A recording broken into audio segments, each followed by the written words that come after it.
Skip the plastic and make your own reusable Easter eggs. They're perfect for Easter egg hunts, to go in your baskets, and just for general decor. They're so quick and easy to make. We're going to grab some of our scrap fabric, my free printable, and let's make our own reusable Easter eggs. So we're going to need 2 pieces of fabric, and we've got 1 piece for the front of our egg and 1 piece for the lining inside of our egg, which we won't see, so it doesn't really matter so much what that fabric is. Now I've cut both these pieces at 5 inches by 5.5 inches. It doesn't have to be exactly that size, it just has to be bigger than our egg template. And then I've cut a piece of batting at exactly the same size. Now what I'm going to do is sandwich all 3 pieces. So I'll take my fabric, pop that on top, and then we'll take our lining fabric and place that underneath. And I'm just going to smooth it all out. Doesn't have to be perfect. If I flip it over, you can just see we've just sandwiched that piece of batting in between our 2 pieces of fabric. Now what I'm going to do is quilt that. It doesn't matter how you quilt it. I'm just going to quilt straight lines just to keep all 3 pieces together. So it doesn't have to be perfect. I'm not even going to pin my pieces. I'm stitching at stitch length 2.5 and I'm using wonderful confetti thread. So just following that line.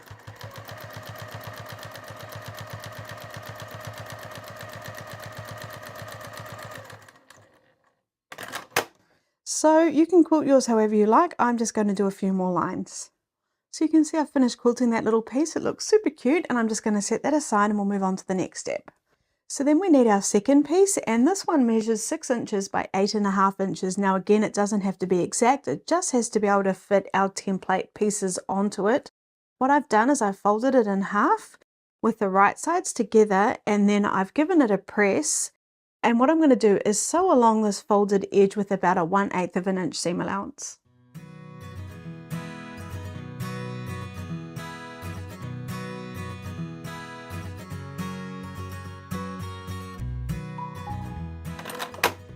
Now I just did that by eye. It's a little bit more than a 1/8 of an inch seam allowance, but it doesn't really matter for this project. So now we need an egg template. Now you can get a free copy of this over on my website. I'll put a link down below, and I'll also put a QR code up here above that you can scan to get a free copy of this template. Or of course you could always just draw your own egg shape. That's entirely up to you. But once you've decided what you're going to use, let's print that out or draw your shape, and then we'll cut out those templates. So firstly, I'm going to take my egg shape and place that on top of our little quilted piece. So decide which way you'd like to be the front, and then let's pop that on. And then there's 2 ways of doing this. We could either trace around our template and then cut along our drawn line, or we could just pin it on and then cut it out like that, which is what I'm going to do today.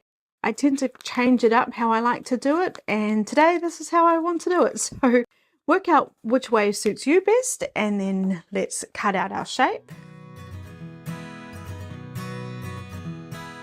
So I'm just carefully cutting around my egg shape. Now if you want to make a whole heap of these, I suggest printing the template onto card just so it's a little bit more sturdy.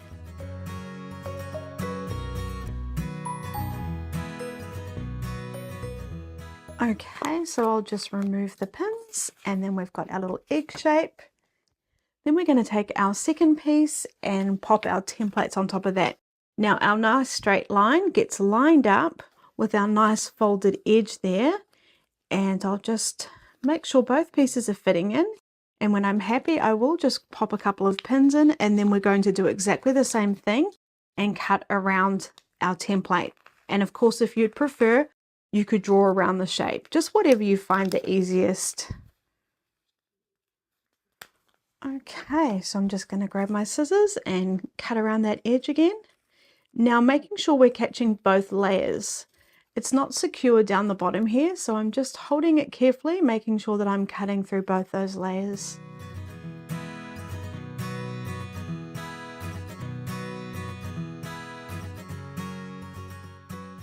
Okay, then we'll just remove the templates again. Now what we're going to do is make sure that we've got what we would like to be the front of our Easter egg facing us, and we're going to place our pieces on top. So the more rounded piece or more curved piece goes at the top, and the wider bottom goes on the bottom, but it can only actually fit one way. So get those pieces sitting really nicely. So I'm just making sure the edges are lined up nicely at the top, popping this one at the bottom, and then making sure those edges are all lined up nicely too. Now, actually, instead of using pins, I'm going to use clips. I just find that a little bit easier at this stage. I feel like that top bit might be poking out a bit much. There we go, that looks good. I want to clip all the layers here. So on each of the sides, we've got both those pieces and our main piece. So just make sure you're clipping through all the layers. And then at the bottom. So if I just flip that over, you can see we've got all the layers there. Now what we're going to do is sew around the entire edge, and we don't have to worry about leaving an opening because this is our opening here. So it doesn't matter where we start. I'm just going to start before this clip, and I'm going to sew with a 1/4 inch seam allowance. I'm still stitching at stitch length 2.5, and it is important to go nice and slow so we can get a nice rounded shape on our Easter egg. As these clips get in the way, I just will remove them, making sure everything's staying in place. And I'm just going to take my time so I know I'm getting a really nice rounded shape.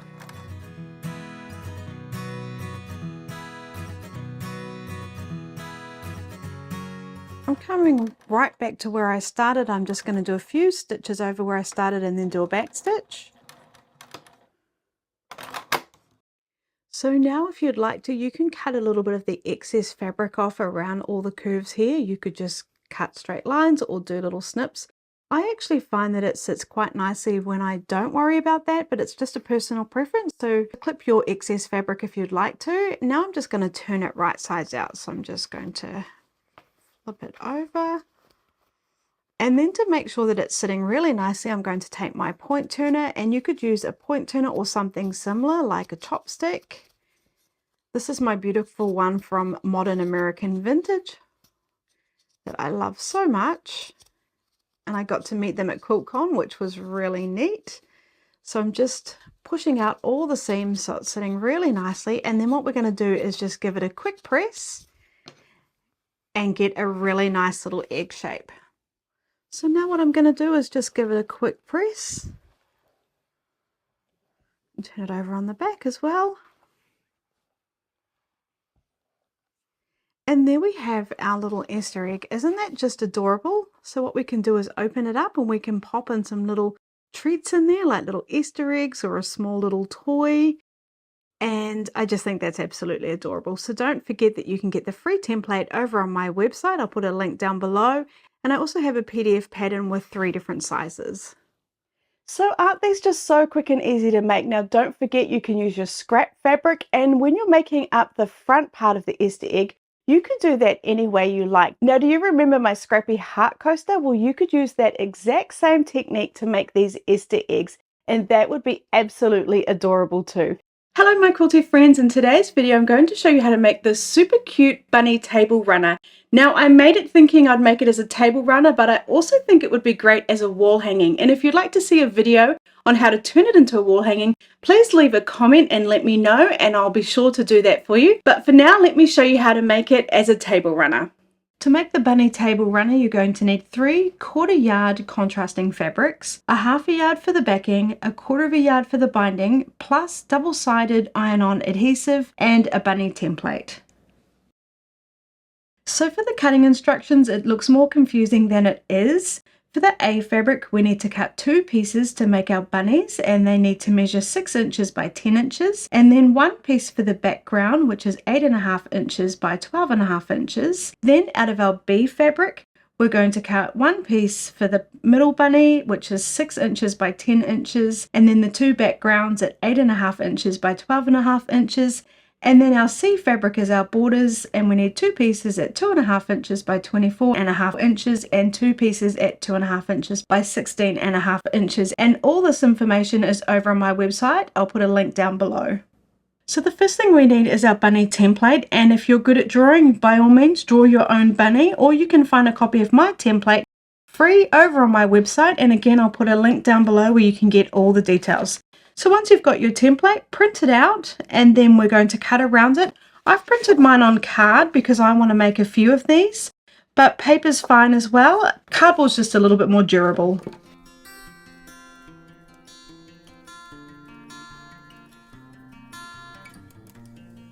So now we're going to take our double-sided iron-on adhesive, and I like Heat and Bond Light Sewable.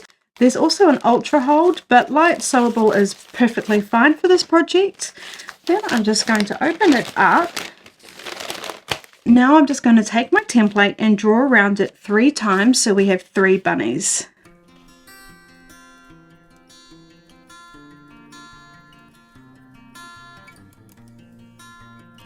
Okay, so once we've got our 3 bunnies drawn, what I'm going to do is just cut them out roughly. So we're not cutting them out perfectly at this stage. We cut them out perfectly once they're ironed onto our fabric.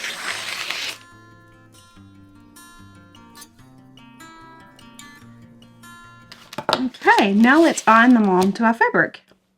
So now I've got my 3 pieces of fabric that I cut into 6 inches by 10 inch pieces, and then I'm going to flip them over so I've got the wrong side facing me. Take one of my bunnies that I traced and pop it on top and iron it on. So the side that's rough is the side that's the glue, and we'll iron that on there.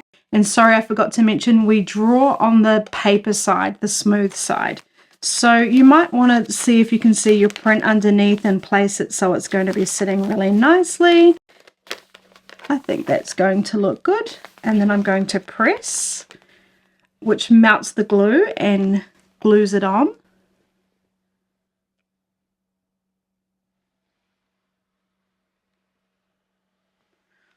And I'm just going to flip it over to the other side and just give it a light press on that side as well.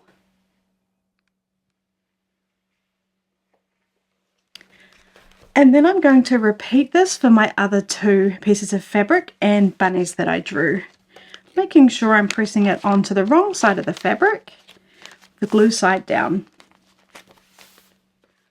So once we've done that, just let them cool. They are a little bit hot, and then we're going to take our scissors, move that one over because that one is still super hot. And now we're going to cut out perfectly along our drawn line on all 3 bunnies.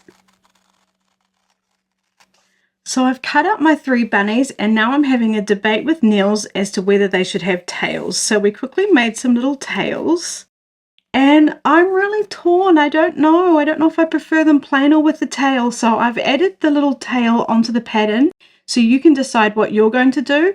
For now, I'm going to move on and have a think about what I'm going to do. So I'm going to set those aside. So then we're going to take our 8.5 by 12.5 pieces and place them so we've got the B piece, the A piece in the middle, and the B piece. And then we're going to sew them together. So I'm just going to place these 2 right sides together, line up the edges on all 3 sides, and I'll pop a few pins in.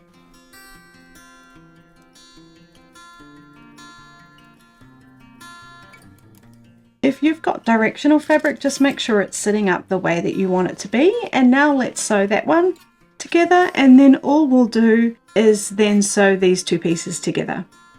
So today I'm sewing with a Juki DX7 sewing machine that Juki Junkies have kindly loaned me, because when we're going to be attaching our bunnies, we're going to appliqué, and we need to do a decorative stitch or a zigzag. So my TL won't do that, so I'm using this DX7 today. So I'm going to be stitching with a 1/4 inch seam allowance, stitch length 2, and I'm using wonderful confetti thread.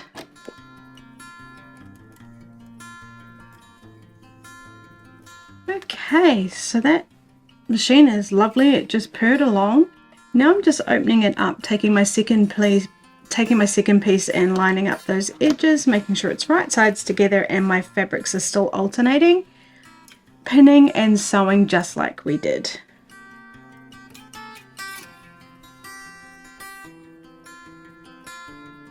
Coming off the very edge, cutting my thread. Now we're just going to press our fabrics towards the dark. Okay, so I've sewn my pieces together and I've pressed the seams towards the dark. Now I've taken my 2.5 inch by 24.5 inch strips, and I'm going to sew them to the top and the bottom. So all I'll do is face them right sides together, pin along here and sew on both sides.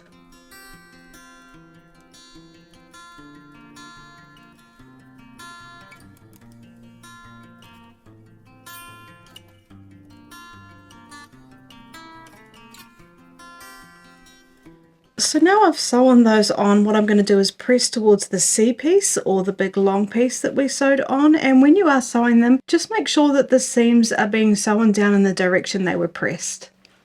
So now I press my seams towards the larger piece or the C fabric.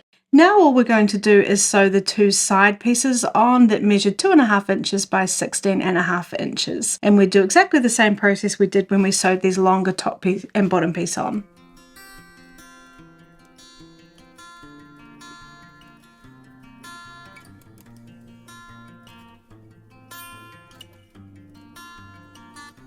Okay, so now I'm just going to press it so that the seams are towards the longer piece. Okay, so now I've finished sewing the sides on and I've pressed the seams towards the larger piece. Now we're going to iron on our bunnies. So if we just turn over to the back, we've still got the paper on there. I'm just going to peel it off. And then that reveals the second layer of glue. And then when we press this or iron this, that melts the glue and it adheres it to our fabric. So we can either just work out roughly by eye where it's in the center here, or you could take a ruler. And I found about 1.25 inches from the bottom is about right. Then it's about 1.25 inches from the top, the ears. But you can just do it by eye. But then once you're happy with how it's sitting, then we're just going to press it really carefully so it doesn't move. So just with my hot iron, carefully, just applying heat, which will melt that glue. This heat and bond is amazing. I love working with it. And then what I'll do is I'll just measure and check these two and then press them as well. Another way we could quick check is grabbing a larger ruler and just placing it on the bottoms of the bunnies and just making sure that they're all just touching it, meaning that they're all straight along the bottom there. So that's looking pretty good to me. So now I'm just going to carefully press them. And I'd already removed the backing off the two white ones on my A fabric. So just making sure they're attached. And it's at this point that we would attach the tails. So we would make the little circles just like we did the bunnies, peel off the backing and attach them. And I would just measure to make sure they're nice and straight. So now what we're going to do is sew around the edge, which is a decorative stitch, but will also help the applique stay to our table runner. So I'm going to stitch with a blanket stitch and change the settings to 3 and 3. You could also do this with a zigzag stitch or any decorative stitch you'd like. And if your sewing machine doesn't do any decorative stitches like my TL sewing machine, you could just stitch with a straight stitch and about 1/8 of an inch away from the edge of the shape. So now I'm just going to stitch very carefully along the edge of my shape, and the blanket stitch will stitch down and then across and then back and then down and across and back. But like I said, just do whatever stitch you'd like to.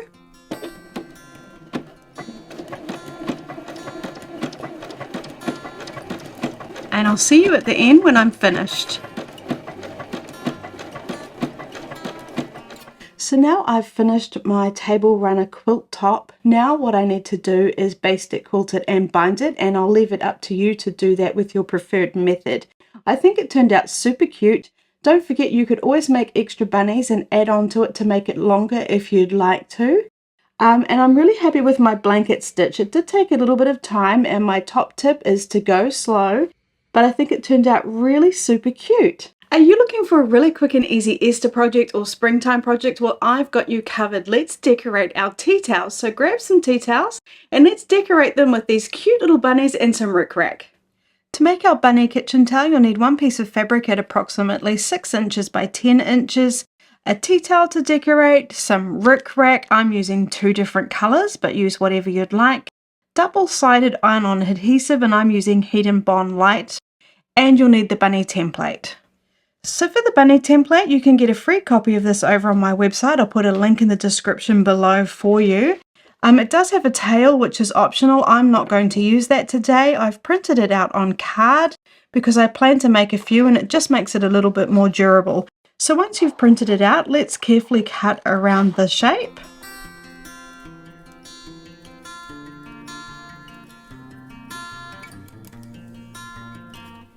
So I've just got my heating bond here with the paper side facing up. Then I'm just going to take my template, place it on top and draw around my template.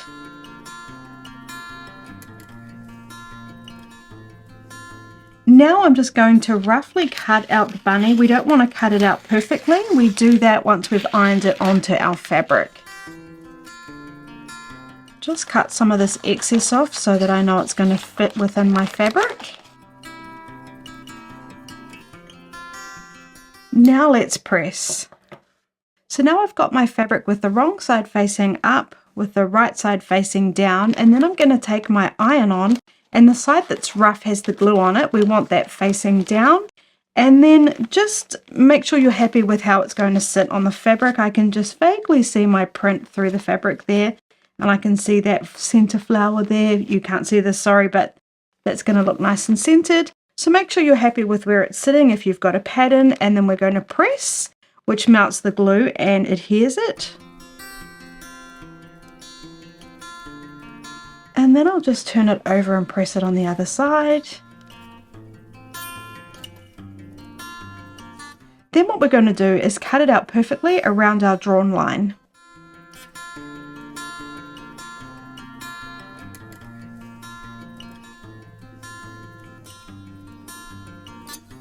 So now we've cut that out, let's just get our tea towel and our rick rack and see how we're going to place it all. So I've got my tea towel, or sorry, you might call it a kitchen towel, and I've given it a good press so it's sitting nice and flat. Then I'm just going to take my bunny and place it on top and then work out where I want my rick rack. So I'm going to do 2 rows, one in this creamy white and then one in the pink. So I'm just going to place it along the bottom here, and I want it to come over past the edge by about 1 inch on either side, and then I'll cut it, and then I'll do the same for the pink. You could use whatever colors you like.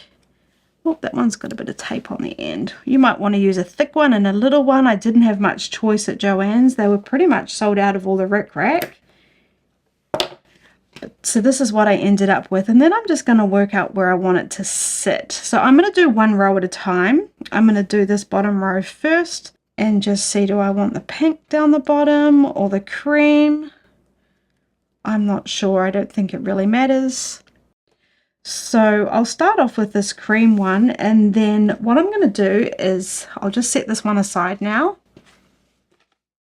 I'm just going to take my pins and then I'm going to pin it in place.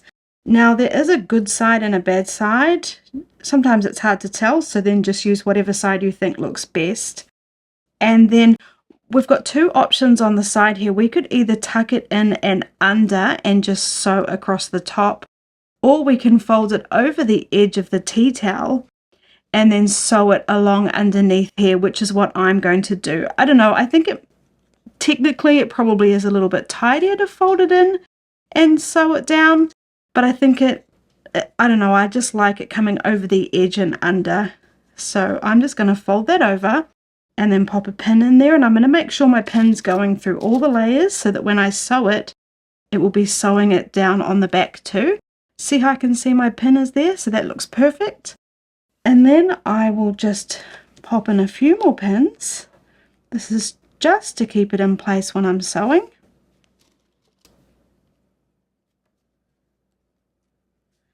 And then I'm going to do exactly the same on this edge. I'm just going to fold it over, and remember, you can do the edges however you'd like to, whatever you think looks best. And I'm making sure it's quite firmly folded over, like I'm not folding it over loosely so that there's a whole lot extra here. I'm folding it really nice and tight so it's really snug along this edge here. And then when I'm happy, I'm going to pop a pin in, making sure it's going through all the layers so that I'm catching it when I sew. So let's take a look at that. There we go, that looks good. I can see it's sort of turning up a little bit, so I'm just going to push it down, like I said, so when I'm sewing it on the other side, I'm going to be catching it and making it secure. So that looks pretty good to me. All I'm going to do now is sew right down the center, and I will do a back stitch at the beginning and the end. I'll just set the bunny aside. So just starting on the very edge there, I'm stitching at stitch length 2.5, and I'm using Wonderful Confetti thread. I'm just coming forward and then doing a back stitch.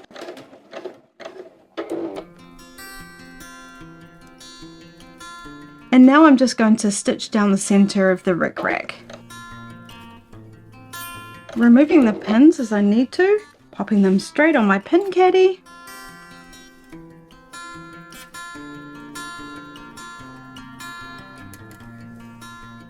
And then coming right up to the very edge and doing a back stitch.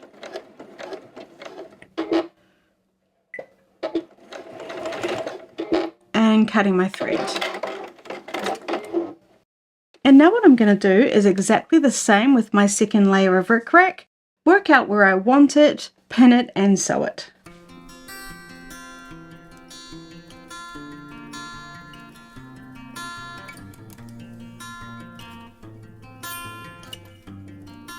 So when you've finished sewing your 2 layers of rickrack on, just trim your thread, and now let's sew our bunny on. So it's already looking so cute, and you know what, you could even just leave it like this if you were just trying to zhuzh up your kitchen towels. But let's carry on with our bunny. So what I'm going to do is just peel off the backing, which reveals the layer of glue or adhesive. And then I'm just going to pop my bunny on top, and we need to find the center. So you could either measure that, or we can just take our tea towel and fold it in half and just give it a finger press along the center here. You can see that my stripes aren't quite straight. There we go. And now I can just see where my center is, and so I'll just pop my bunny on top. And the middle of the ears is the center. So just work out where you're happy with it. I'm going to bring it down a little bit because when I hang it, I don't want it to be all ruffled. To be honest, this will just be decorative. I won't be using the tea towel. It's just going to look really cute in my kitchen hanging. They're matching my wall hanging. So once we're happy, we'll just iron it, which will adhere the glue to our kitchen towel or tea towel, whatever you like to call it. Is it a kitchen towel? I know there's another name for it too. A dish towel. So let me know in the comments what you call it. I call this a tea towel. So I'm just giving that a good press so that it doesn't come off when I'm doing the last stitch around the edge. Okay, my rickrack got a little bit pushed out of shape, so I'll give that a press too. You know, we can never press too much. So now what I'm going to do is I'm going to take my time and stitch around the entire edge with a blanket stitch on my sewing machine. So I'm using a Juki DX7, which Juki Junkies have kindly loaned me to have a play with. And this machine is perfect for this project because I'm going to be doing a blanket stitch, which is decorative. It stitches down, across, back across, and then down, which is really nice for applique. But you can use any stitch you'd like, and if you've got a Juki TL sewing machine which only stitches a straight stitch, I would just stitch about 1/8 of an inch away from the edge around the entire edge, and that also will look lovely. But for today, like I said, I am just playing with this Juki DX7 doing a blanket stitch, and the secret is to go nice and slow and take your time, especially going around corners.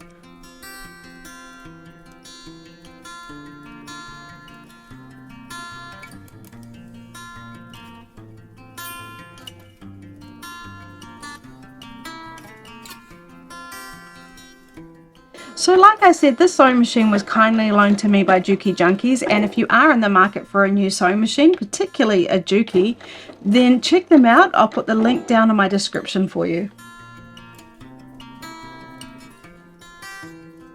So there we have our little kitchen towel, tea towel, dish towel, whatever we want to call it. But isn't that super cute for spring or Easter? Now all I'm going to do is go around and trim my loose threads. And let's take a look at the back. You know, a lot of you leave comments saying you never showed us the back. So this is what the back looks like. I've got a bit of a bird's nest there. I'll just trim it. I've already trimmed the threads there. But you can see that with my stitches, I have just caught the back of the rickrack there. So anyway, that's our little towel. We'll call it a towel. How about that? We're all happy with that name. Isn't it cute? Hey my quilty friends, in today's video I'm going to show you how to make this super quick and super easy bunny softie. Now it's not a toy, it really is just for decorative purposes, but it's super cute.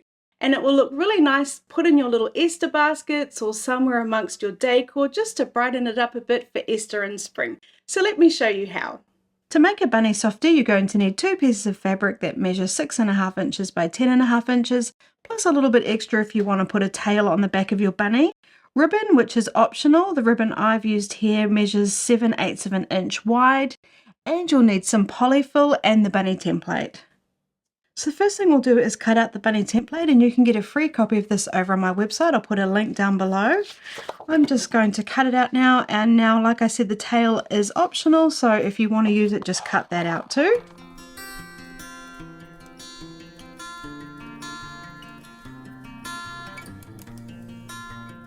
So I've finished cutting out my template, and I've got my 2 pieces of fabric here, and I've got them facing wrong sides together, and the right side is facing me as it would be on the bunny.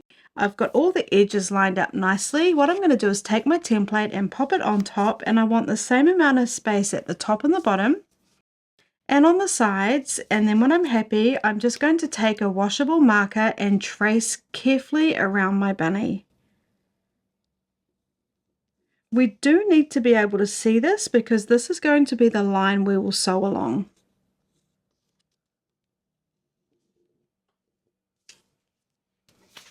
Okay, there we go. Now, if you are using directional fabric, I should have said this earlier, do make sure it's facing in the direction you'd like it to be, because now you can see that's how my bunny will be sewn on it. Now what I'm going to do is I'm just going to pop some pins in to keep it in place that aren't going to get in the way when I'm sewing. But we just want to keep those 2 layers in place. So there's no real method to what I'm doing here. I'm just pinning them, like I said, so I can sew along that drawn line. But I do want the 2 layers to stay where they are. So now we're going to sew along our drawn line.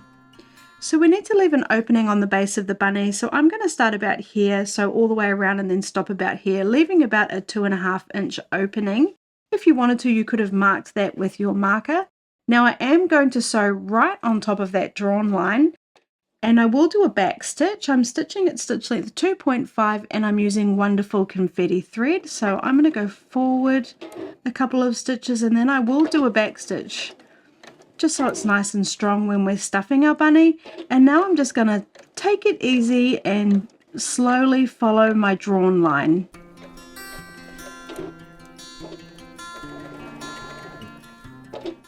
If you're enjoying this video, please do hit the like button, and even better, hit the subscribe button and the bell so you don't miss out on another video.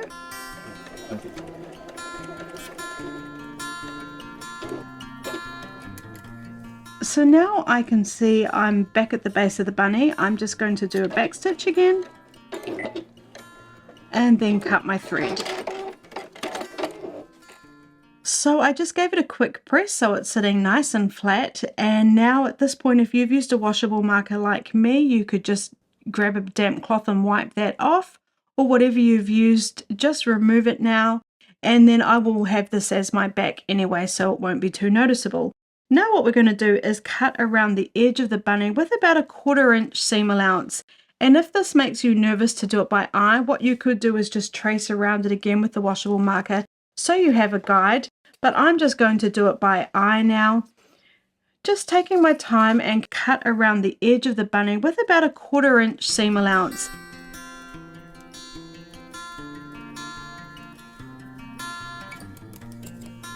When I get down to the ears, I'm just going to cut down, so again I'm just about a 1/4 inch away from those stitches, and turn.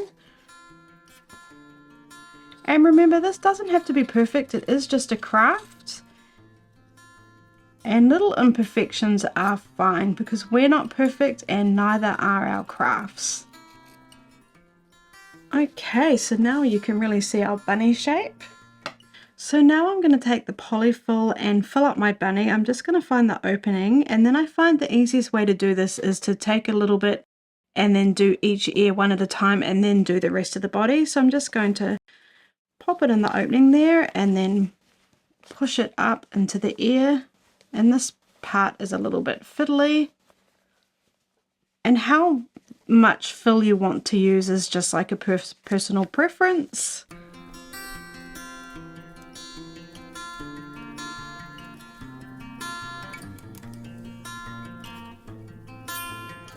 Okay, so get it so you're happy with how the ears are sitting, and then fill the rest of the body.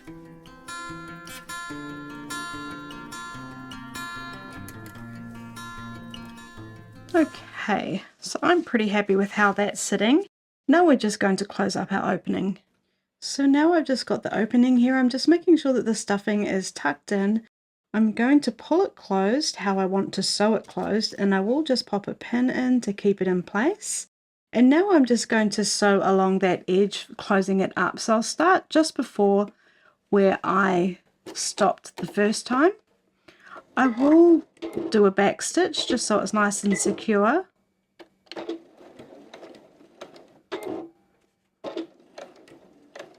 And then I'll remove the pin when it gets in the way.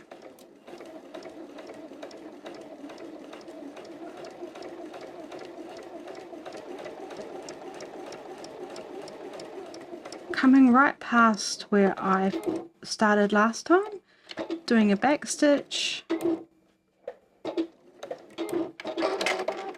and cutting my thread. So trim your loose threads, and if it's looking a little bit tatty where we stuffed the bunny, then just trim that too. So now I'm just going to tie a little bit of ribbon around its neck, and this is optional.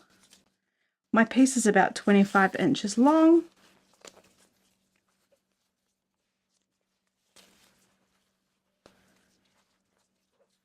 Okay, it can be a little bit fiddly getting it to sit right.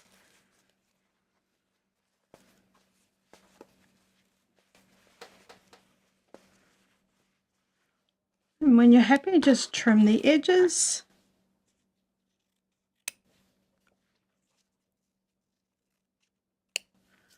Okay, and there's our cute little bunny. Isn't it sweet? Hey everyone, it's Stacey, and I'm so excited that today we're going to be doing our first Quilt-as-you-go project. And what that means is, as we're sewing, we're also quilting. And if you look on the back here, you can see it's all nicely quilted, and we did that as we sewed the pieces on together. So we're going to be making this really cute table runner. You could also make it any size you wanted, as well as matching placemats. Once you know the technique, you're going to see how easy it is, and it's really easy to adapt it to any size you'd like. But for now, I'll give you instructions how to make this table runner. You'll also find the details in the description below. So let's get going and make our first Quilt-as-you-go project. So I've got my batting here, and that measures 14 inches by 44 inches. And then I've got my backing, and that's 15 inches wide. And then it's the full width of fabric. So that just means I've bought it by the yard, and I've got the full width here. So all I've done is I've placed the right side of the fabric down, smoothed it out. Of course, I did give it a quick press before I started. Then I've got my batting, and I've popped that on top, and I've made sure that I've got a little bit of space all around. And I've made sure that the batting is sitting in the middle of the backing. The backing is slightly bigger than my batting. So I'm going to smooth it all out. And then what I'm going to do is just flip it over carefully and just check what it's looking like on this side. So I can see it's a bit wrinkled. So I'm just going to smooth that out. And then once I'm happy, I will just flip that back over. If your batting was all wrinkled, by the way, you could give it a quick press. What I did was I pressed mine with the fabric on top so it didn't singe or anything. I don't know if batting singes, but I didn't want to find out. So once we're happy that it's all nicely smoothed out, I'm just going to take some pins and pop them around the edges just to keep it in place. And then what we're going to do is we're just going to really roughly sew around the edge so it's not going to go anywhere, the backing and the batting, when we're sewing our pieces on. Now these can be a little bit prickly when we're sewing, so if you don't like them being loose like this when you're sewing, you could always use your basting pins if you find them easier.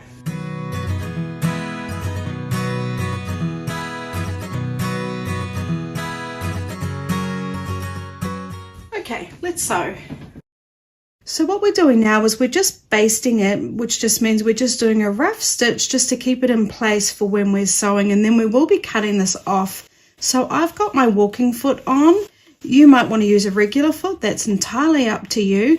And I'm just going to stitch quite close to the edge because, like I said, we will be cutting this off. I'm going to stitch at stitch length 3, so it's a nice big stitch just to get around quite quickly.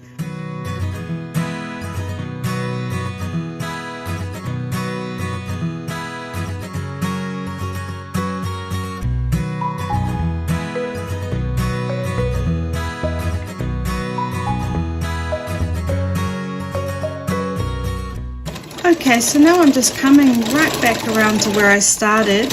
I actually ended up changing my stitch length to 5. I'm doing a back stitch, I don't know why, that's just by habit. We don't even need to worry about a back stitch. But I did end up changing my stitch length to 5 because, like I said, I just really wanted to tack it down quite quickly.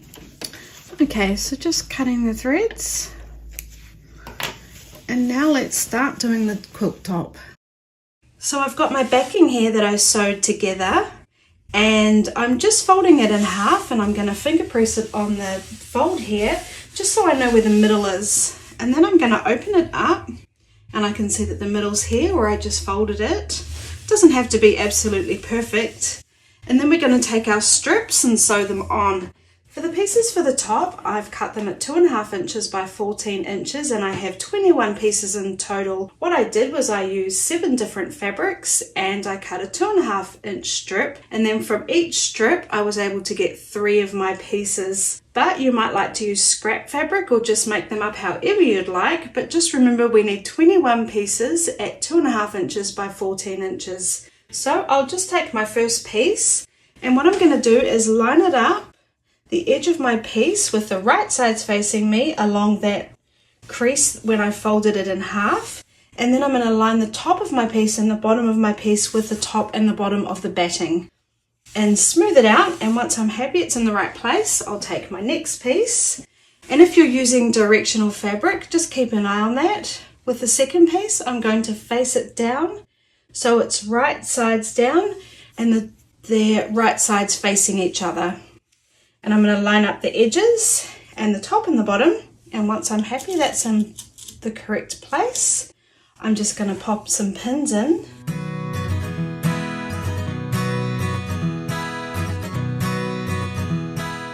And now I'm just going to sew along that edge.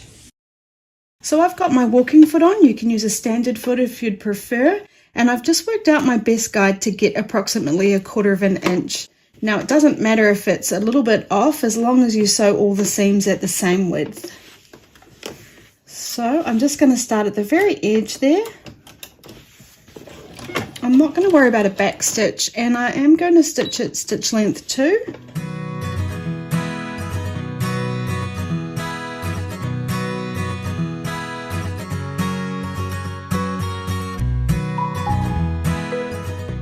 And then coming up to the edge, I'm just going to sew right up to the edge. Lift my foot up, trim the threads, and then I'm going to give that a quick press. So now I'm just going to set the stitches, and I'm just going to be careful of my batting. I don't know if batting singes, but I've never really tried it, but I don't want to find out. So just being extra careful of the batting. Then I'm going to just fold that over, finger press it, make sure it's sitting nice and flat, and then just press.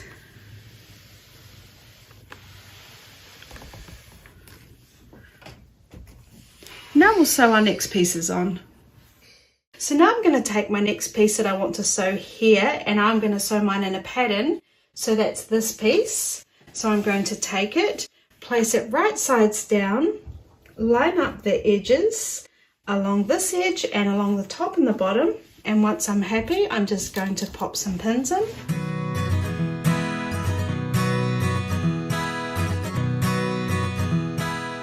And now I'm going to take the piece that I want to sew here. So this is the last piece in my pattern, so I'm going to come right back to the beginning and take this piece, and this one is directional, so I'm going to make it so it's facing me, and then I'm going to face it right sides together with the piece that's already there, line up those edges on the side and the top and the bottom, and then pin it into place.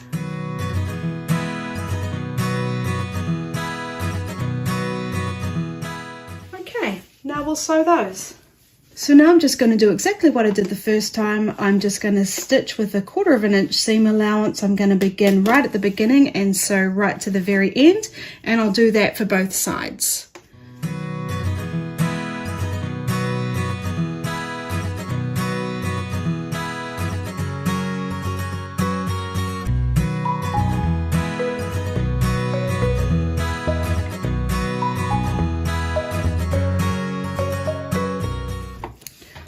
Okay, so now let's press those 2 pieces.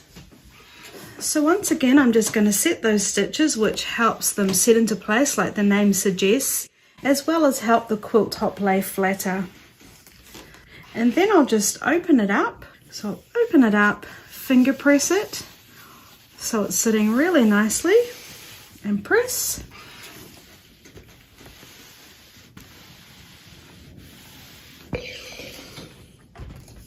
And then I'll do the same for this side, finger pressing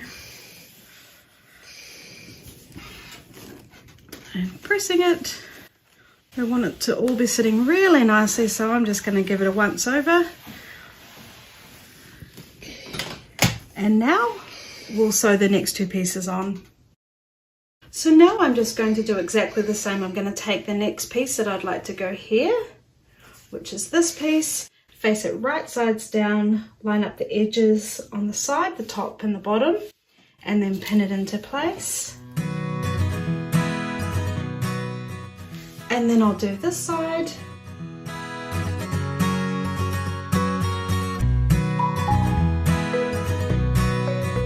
And then I'm just going to sew along those seams, press and repeat on until I've used all my strips up. And if you do end up with a bit of extra left over, don't worry, we're going to trim it off. Or if you've got too much left over for some reason, you could always cut a few extra strips and just keep going.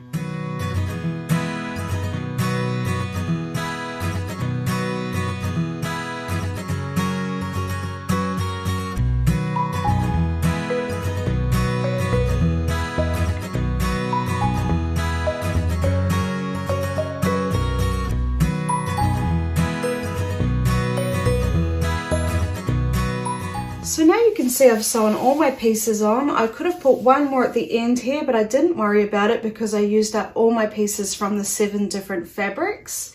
But you could add one on if you'd like. If I flip it over, we can see that it's been quilted because it was Quilt-as-you-go, which is really cool. Now what we need to do is square it up and get a really nice rectangle shape. So what I'm going to do is take my ruler, and we're actually going to find the middle. So if I fold it in half, the middle is about here. So I'm going to place my ruler in the middle, and I'm going to cut a line down here first. Now we've got 1 inch on either side to play with, so we don't have to worry if some of these ends are coming in a little bit. So I'm going to place this seam here on 12, and then what I'm going to do is line up as many of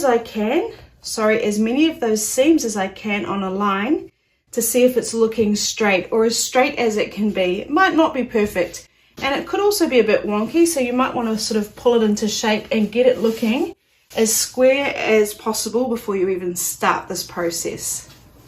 So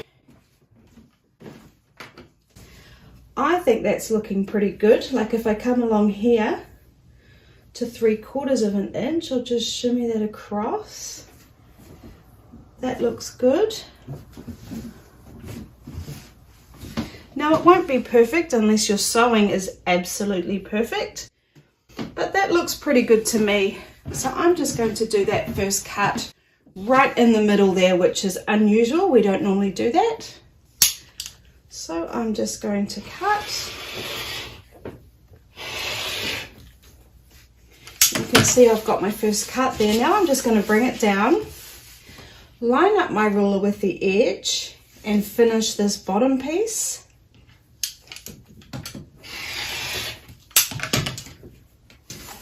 Then bring it to the top and finish off the top. So I'm just going to line up the edge I've cut with my ruler.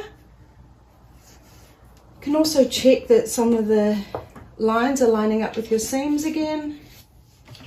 And then when you're happy, cut. And now we've got our first cut edge. Now I'm going to cut this side. So I'll just line up this edge that I just cut on a line on my ruler. Make sure it's all smoothed out. And then I'm just going to cut along this edge. I can see it is a little bit wonky, but so long as it's straight on this edge, it's fine. And wonky, I mean I've cut more off the top here of this top fabric, and as I've come down I've not cut any. And then what we're going to do is square off the second side. So I'll just flip that around.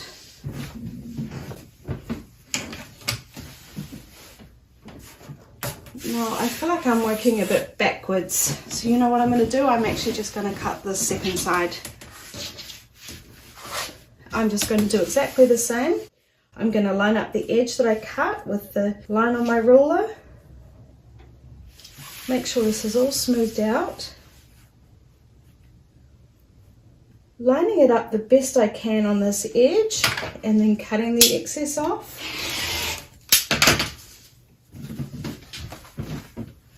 And now I'll do this final edge. Now we did make it a little bit wider than we needed to, just so we had room for error. So if you've got a particular size in mind, I would line it up on the 0.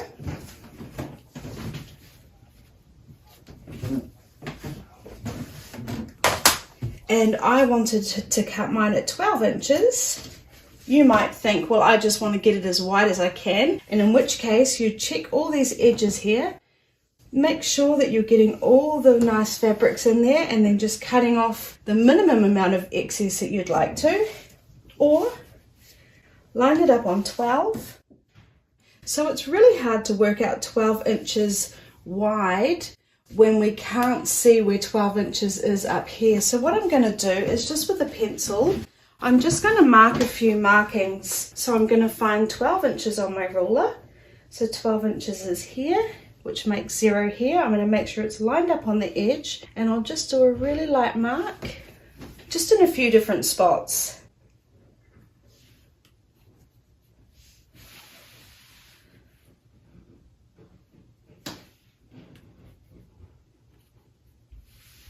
And that should be enough, just as a guide. So all I'll do now is once again line up the line on my ruler with the edge of my table runner here, find 12 on my mat, and now I'm just going to line it up with a couple of the little marks that I just made. So it's important to line them up with at least 2, because if you line it up with 1, it could be just slightly off to the left or the right. So making sure that's all lined up.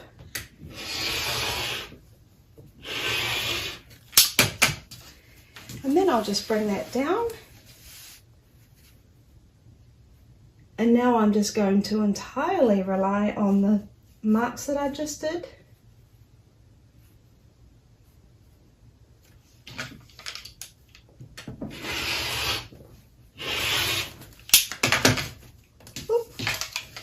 Missed a bit there. Okay, so now it's all squared up. So now we need to bind it. So basically it's just a mini quilt. So you can bind it however you would normally bind your quilts. And if you're not sure how to do the binding, I'll put a link in the description below with another video showing you exactly how to do the binding. And I'll see you when it's finished. So there you go, guys. Wasn't that super easy? I do plan to do a few more Quilt-as-you-go projects in the future, so keep an eye out for them. Hey everyone, it's Stacey. In today's video, I'm going to show you how to make these super quick and easy reversible fabric boxes, and trust me, they're so easy to make. Once you get the hang of it, you'll be whipping them up in about 10 to 15 minutes. In the description below, you'll find a link and it will take you over to my website, and I'll talk about them a little bit more and give you a few ideas on different sizes you could make them. You can make your reversible fabric box any size you like, but today I'm going to make mine starting off with fabric that's 10 inches squared. So I've got 2 pieces of fabric that are going to be for my outer and 2 pieces of fabric that are going to be for my liner, and they're both 10 inches squared. And then I'm also going to be using some fusible fleece, and I've got an example of it here. This is just what I had on hand. You might also want to use an iron-on interfacing. You'd need one that's quite strong because we want the boxes to be able to keep their shape, but this is just what I had on hand. So we're going to cut 2 pieces of the fusible fleece, also at 10 inches squared. So we've got fusible fleece at 10 inches squared, your lining at 10 inches squared, and your outer at 10 inches squared. And you could change these fabrics up. You could cut 10-inch squares from 4 different fabrics. They don't have to be the same. The first thing we're going to do is take the fabric that we'd like to be our lining, and we're going to face that with the wrong side facing me. My fabric doesn't have a wrong side, but if it did have a wrong side, the good side would be facing down. Then we're going to take our fusible fleece, and we're going to make sure that the side where you can feel the glue is facing down towards the wrong side of our fabric, and iron it. And like I said before, you might be using interfacing. Just use whatever you've got on hand, or maybe you want to try both. And then I'm just going to iron that on. And I'll do that for my second piece of lining as well.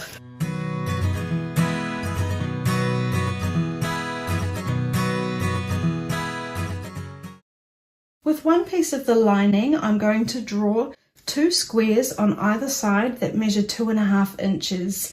And I'm going to have the wrong side facing me, which is actually now the side with the fusible fleece on it. So I'm going to take my ruler and I'm going to measure 2.5 inches across and 2.5 inches up. So if 0 is here, I'll count 1, 2.5 and line up that 2.5 inch mark on the edge of my lining here.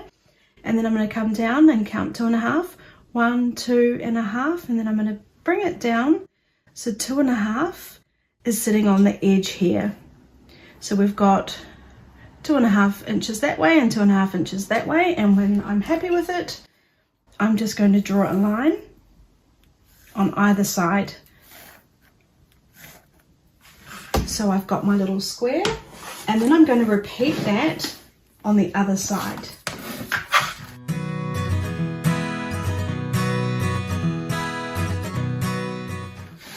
Once I'm finished, I'm going to take my second piece of lining and I'm going to face them right sides together.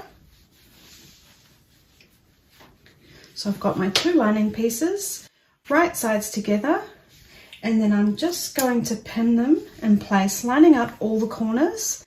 But when I pin them, I'm going to avoid these squares because we're about to cut them out. So just check all those corners are lined up.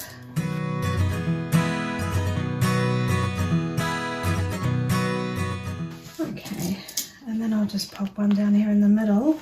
And now I'm just going to take a pair of scissors and cut these squares off. Cutting through all the layers.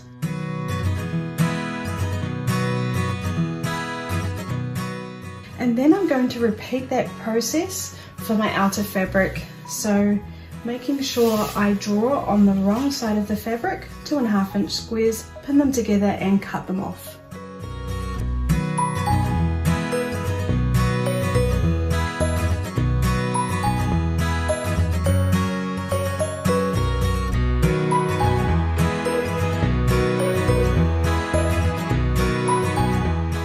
So now what we're going to do is sew along this edge, and the bottom edge.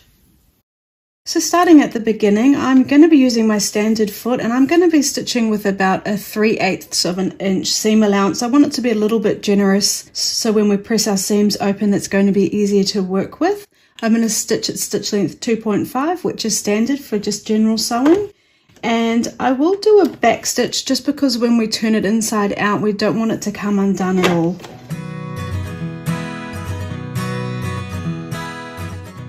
So just trimming the thread and then doing this other edge. I like to trim the thread as I go. And the final edge.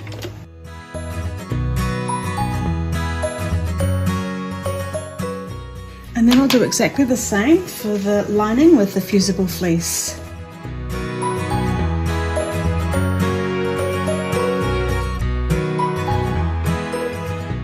Okay, so once we've finished that, let's pop the pins out and then we'll give that a press.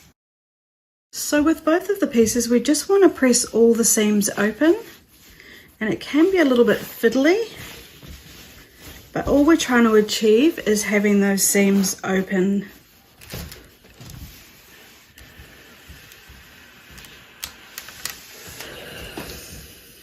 So I'll do that one. So there's 3 seams to press.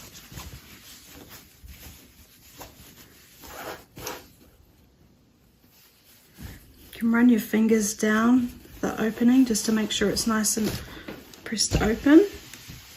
Sorry, pressed open nicely. And then this bottom piece I find the hardest.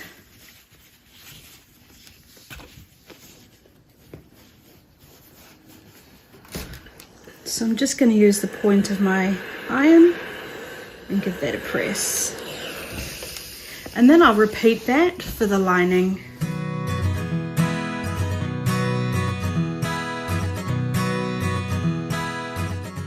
Okay, so let's go back to the sewing machine. So now what we're going to do is close up all the squares that we cut open. So we're going to come to the corner, open it up, and then we're going to line up the 2 seams that we just sewed. So I'm going to open it up inside and take a look. And I'm going to line up the seam here and the seam here so that they make one nice straight line.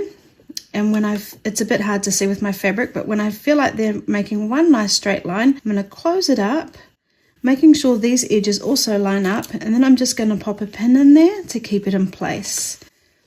And now what I'm going to do is open it up, make sure it's not tucked in there. This little edge here was tucked in, so if I'd sewed it, it would have sewn part of my box into it, which would have meant I would have to unpick it. So let's make sure it's all nice and open, and then we're just going to sew along this seam here. So I will do a back stitch again.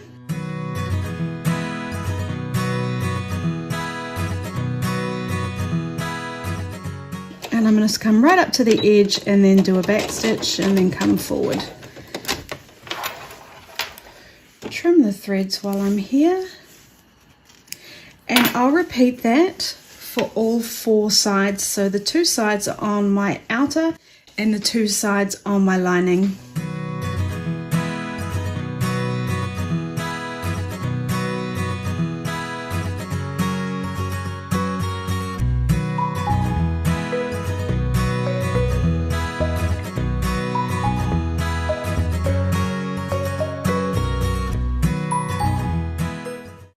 So now we need to sew the 2 pieces together. So I've got my lining here and the right side is actually inside, and what I'm going to do is take my outer fabric and turn it so the right sides are out. And if you wanted to, you could give this a quick press so that it's sitting really flat. I'm not going to worry about it today, but normally I would. So once we've got the right sides there, we're going to pop it inside so that we've got the right sides together. And what we're going to do is find the seams, and we're going to line up the seams on the lining and the seams on the outer. And I'm going to do exactly the same thing I did before. I'm going to line them up just roughly by eye, and then I'm going to open it up and check that it is creating a nice straight line. And then once I'm happy, I'll just line up the edges at the top and pop a pin in. And then what I'm going to do is come around to the other side. Find the seams. Open them up. Make that nice straight line and pin.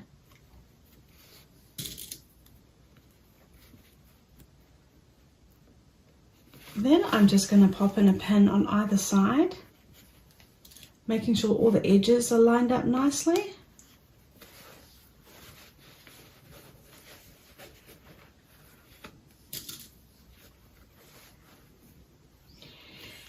And when we sew it, we need to leave an opening of about half the width, so I'm guessing that's about 3 or 4 inches.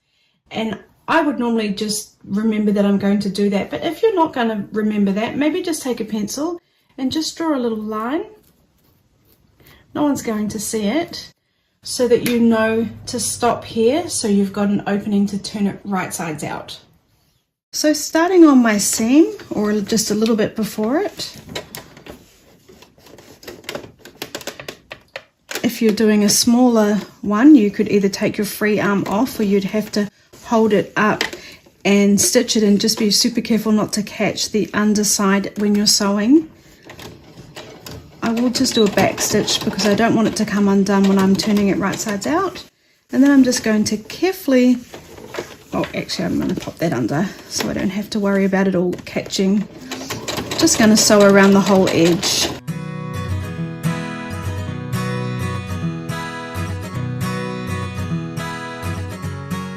And now I can see I'm coming up to my mark that I did. I'm just going to sew up to that and then do a back stitch.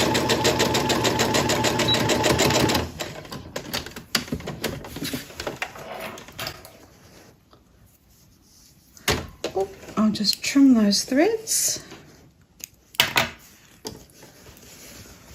Now we're going to turn it right sides out, so I'm going to open up the opening and push it all through.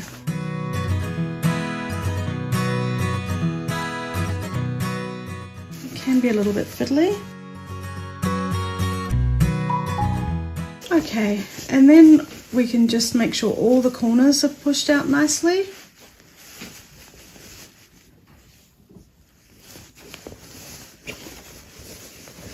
And then what we'll do is we'll pop the lining down inside,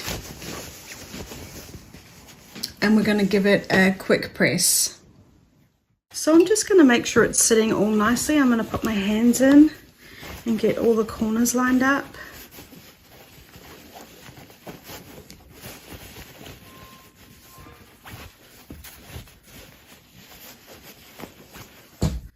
And then what I'm going to do is I'm going to roll out this top bit here where we've got our seams, and I want it to be sitting really nicely, and we're also going to be sewing this bit shut. So we'll start with pressing that first. We just want to make sure that it's folded nicely so that when we sew it, it's going to be sitting perfectly. So for example, we wouldn't want the lining sitting down and under, because when we sew that shut, it's just not going to look nice. So I'm just going to make sure it's all lined up really nicely, and then give that a press. And you can pop a pin in when we're about to sew if you'd like to make sure it's sitting perfectly. And then what I'm going to do is just carefully go around and roll out those seams the best that I can and give it a press. So for best results, really just take your time with this step.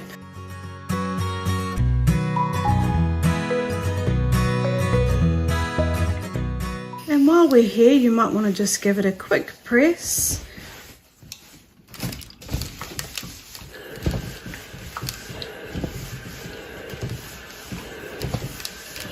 Okay, now we're just going to sew along that edge there, closing it up. So with your opening, let's pin that just so we know we're going to be sewing it down perfectly. Just going to pop that in there like that. And then I'm going to start back at the seam here. And what I'm going to do is I'm going to come in, so my stitch width is going to be maybe more of 1/4 of an inch, because I need to catch that opening. So work out the best guide on your sewing machine, or perhaps even put your 1/4 inch foot on. And I will do a back stitch.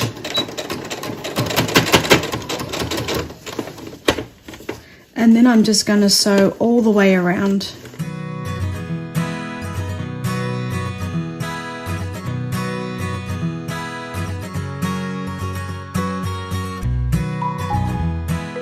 And now I'm back to where I started. I'll just do a back stitch.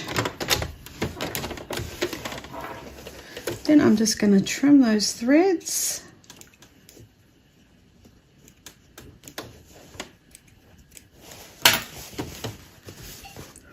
Just move my sewing machine out of the way.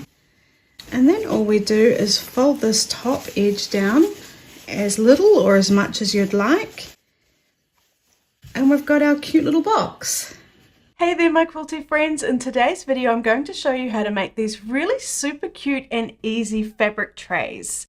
Now you can use them to put your quilting tools in, your trinkets, whatever you like. You're going to be surprised at how easy they are to make. Let me show you how. To make your fabric tray, you're going to need 2 pieces of fabric, and I'm using the same fabric. You could use a different fabric for the lining and the outer. And mine measures 7 inches by 7 inches squared, but you could make these any size you like. And then I've got a piece of pale fusible fleece, and I've cut this 1/2 inch smaller than my fabric. So my fleece measures 6.5 inches by 6.5 inches squared. You could also use an interfacing like Palon SF101 if you wanted to. I've got one of my pieces of fabric here with the wrong side facing me and the right side facing down. Then I'm going to take my Palon fusible fleece, and the side that's all bumpy, that means it's got the glue on it, I'm facing that down onto my fabric in the center, so I've got about an even space around the whole edge here. And then I'm going to press, and then what that does is glue it onto my fabric. Now we're using a fusible fleece or an interfacing just to give our little fabric tray more body and shape, and just helps it keep its shape better. And then I'm just going to flip that over and iron it on this side.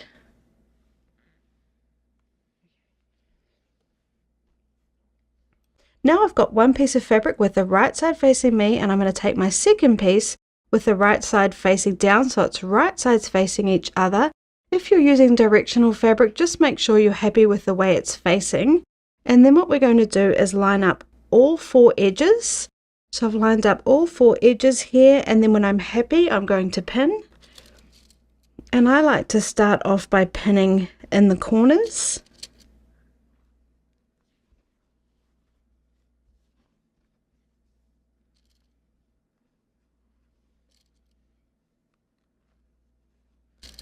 And then I'll just pop one more in the center there just to hold it all in place nicely.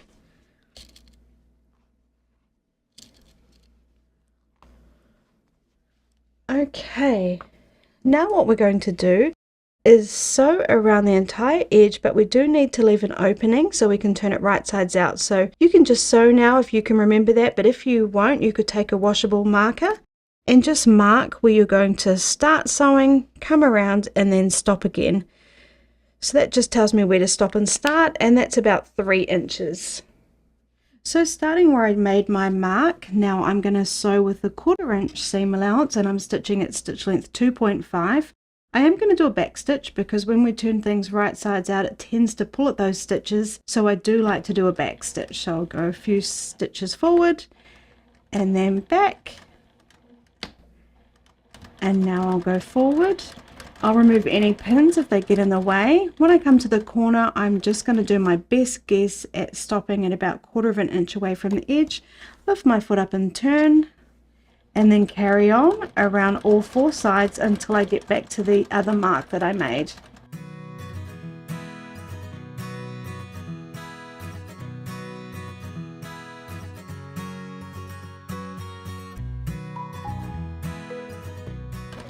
So coming up to my second mark, doing a back stitch, and then cutting my thread. Now we're going to cut the excess off all 4 corners, so we want to cut that excess off as close as we can to the stitches, but not too close because we don't want to ruin the integrity of the corner. So close but not too close, and on all 4 corners.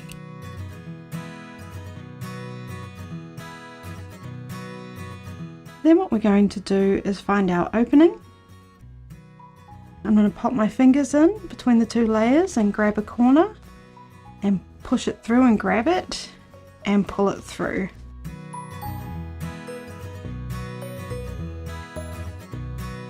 Okay, and then at this point I like to use a point turner.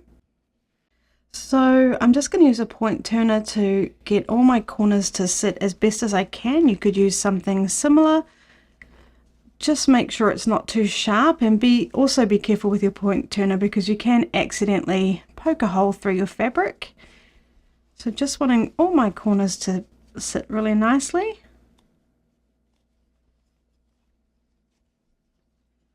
It's a bit fiddly. And then let's give that a press. So now we're going to press it, and we want to find our opening and get that sitting as nice as we can. So I'm just going to fold that in so that it looks like it's not even there. Oh, it's being a bit fiddly. Okay, and when I'm happy, I'll just press. And then I'll just come to all the sides and make sure they're rolled out so it's sitting really nicely, and press.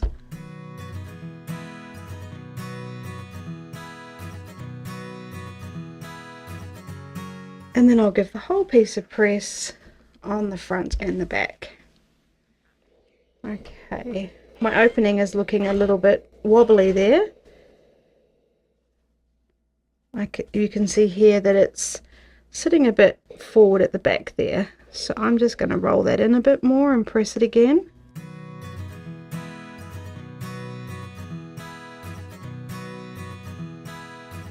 Okay, that looks better.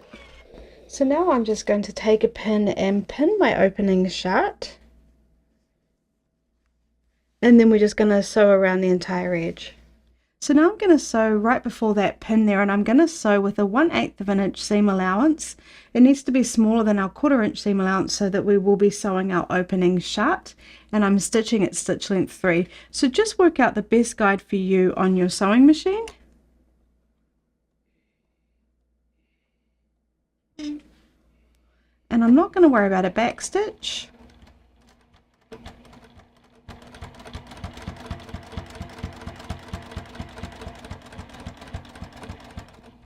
And again, I'm just doing my best guess at the corners, lifting my foot up with making sure my needle's down and then carrying on around.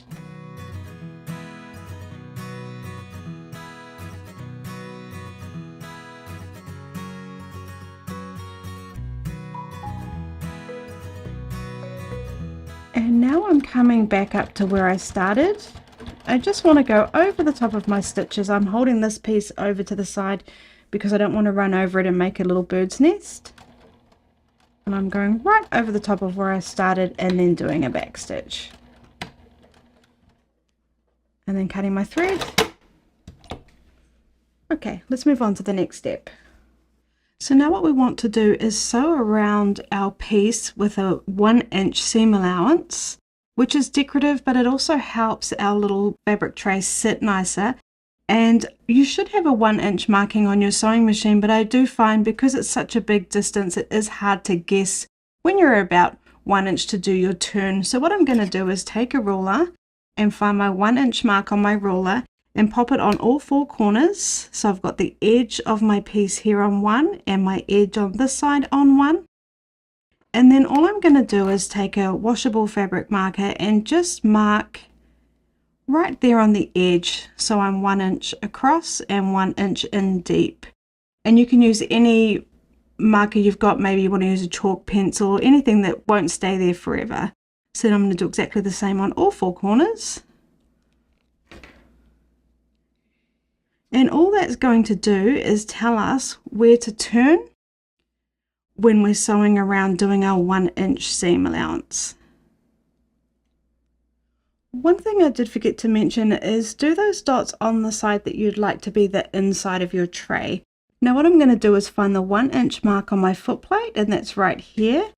I'm going to put my fabric right up along that 1-inch mark, and I'll start about 1 or 2 inches away from my first corner.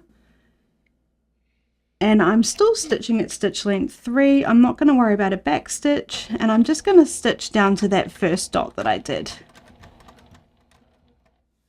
Lift my foot up, make sure my needle's down and turn, and then I'm going to carry on along until I get to my next dot that I drew, and then turn and carry on until I've gone all the way around.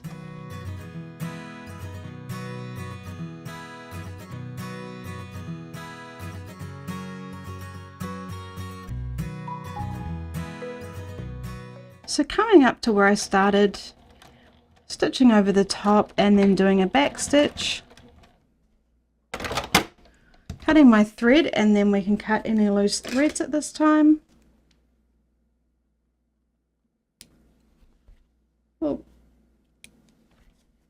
Okay, let's do the last step.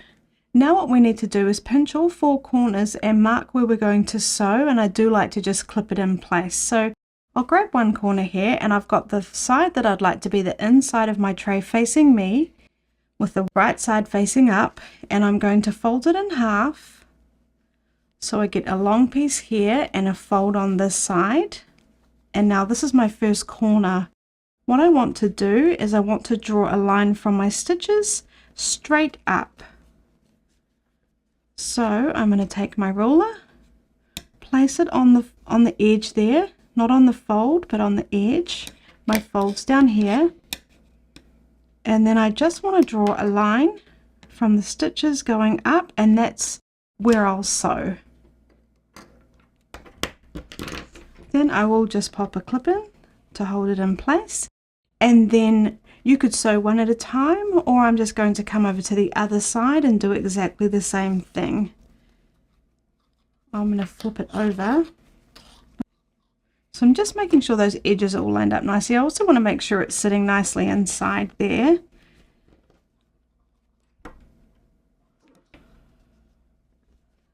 So I've got my edges there. I've got my stitches. I can see the points right there where I've turned. I'm going to place my ruler on that straight edge and rule my line.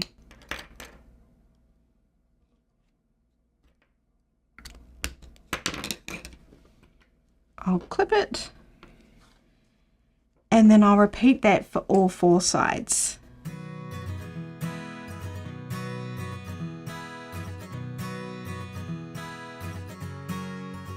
So now we're going to sew from the top of the line down to the bottom of the line, and we will do a back stitch at the beginning and the end. I'll just remove my clip so I can have easy access, starting right on that very edge. And I am stitching at stitch length 2.5 because 3 is a little bit too long to get a nice close stitch.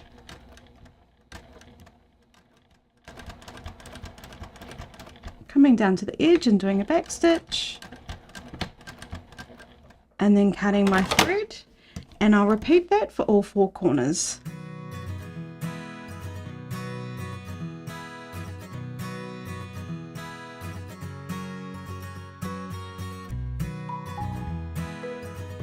Then what we'll do is we'll just trim any loose threads, getting as close as we can to the fabric and the stitches without accidentally cutting it.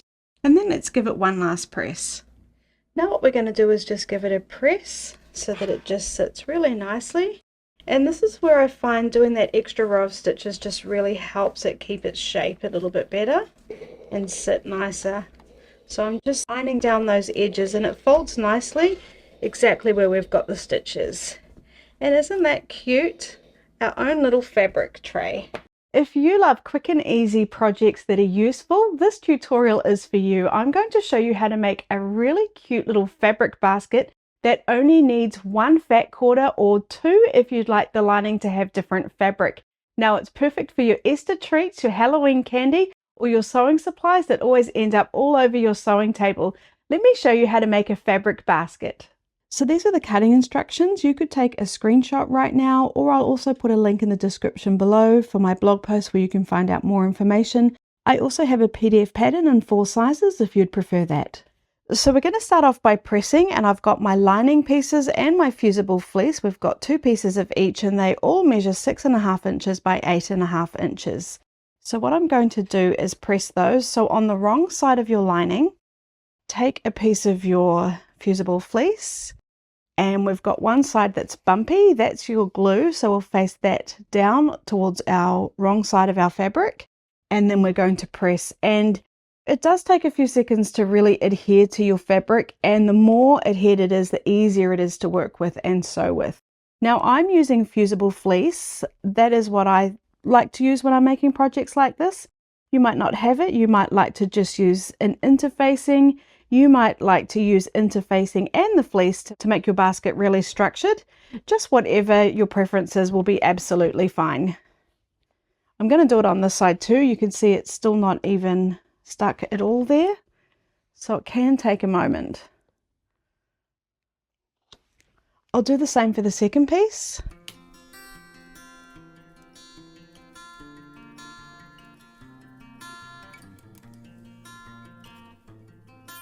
Now we're going to move on to our strap, and this piece measures 4 inches by 11 inches. And again, I've got a little bit of fleece, and that's 1 inch by 13 inches. So for my strap, I'm going to fold that in half, wrong sides together, press.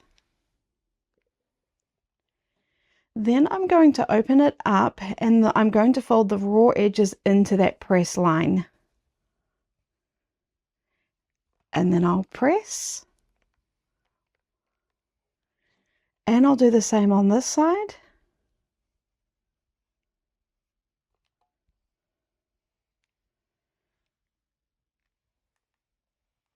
And then what I'll do is I'll just fold it in half again and just press. We want to be able to see our lines. Then what I'm going to do is open it up, and I'm going to take my fleece and I'm going to place it on one of the center parts of that pressed piece. And I'm just going to press it down. And I've just placed it within the press lines.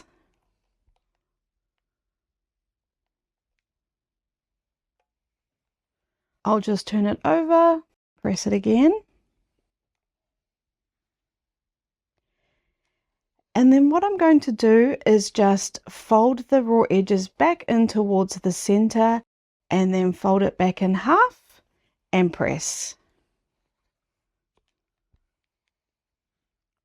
Now I'm just going to pin it. I'm going to make sure those edges are lined up nicely, and then we're going to sew it closed.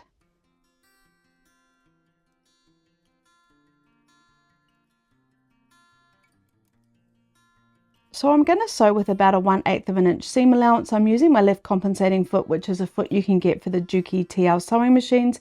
Just use whatever foot makes most sense for you. I'm using wonderful confetti thread, and I'm stitching at stitch length 3 because this is more decorative, and I do like longer stitches for decorative parts. So just going to start on the very edge and sew all the way along, removing my pins as I need to.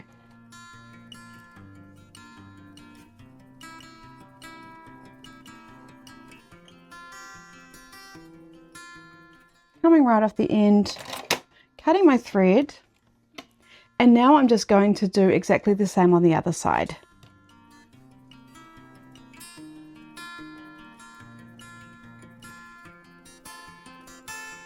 Now our strap's all done. I will give that a quick press, and then we'll move on. So now we're going to take our 2 main pieces of fabric and our 2 lining pieces of fabric, and we're going to draw a 2-inch square on all the bottom corners. Now, if you're using directional fabric, do make sure it's facing the right way. And with this project, directional fabric is absolutely fine with the way we're constructing it. So I'm going to take my ruler, find my 2-inch line there, and place the 2-inch mark on this edge of the fabric and on the bottom edge of the fabric. So now I'm just going to draw my line, and then I'll do the same on this corner. And I'll repeat this for the other piece of main fabric and the 2 pieces of lining fabric. Then what I'm going to do is take a pair of scissors, and I'm going to cut those squares out.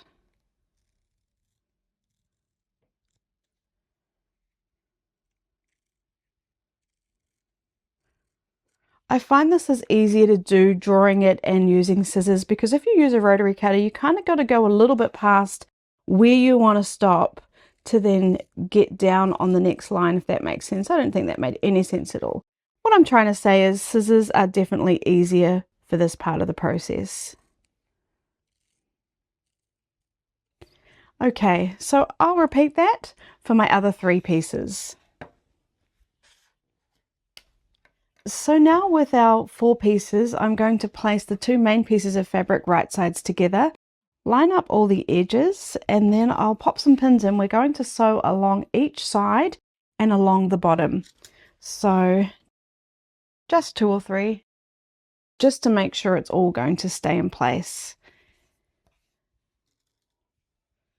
Just like that is fine. Of course, you could use more if you'd like to, and I'll do the same for the lining fabric. And if you are making a bigger size, you will probably need a few more pins. Okay, let's sew. Now I've changed my foot over to my 1/4 inch foot to get our 1/4 inch seam, and I've lowered my stitches down to 2, and I'm going to start on the very edge again and sew along until I get down to the bottom. remove your pins if they're going to get in the way. Cut my thread and then I'll just turn it around. Looks like that's not quite lined up there, so I'm going to just fix that. Remember, if things aren't looking perfect, you can always just take a pause and fix them up as you go. So I'll sew along that edge.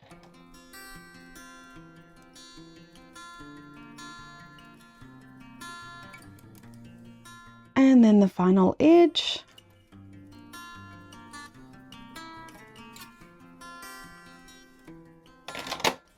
And I'll repeat that for my lining pieces and we'll remove those pins too.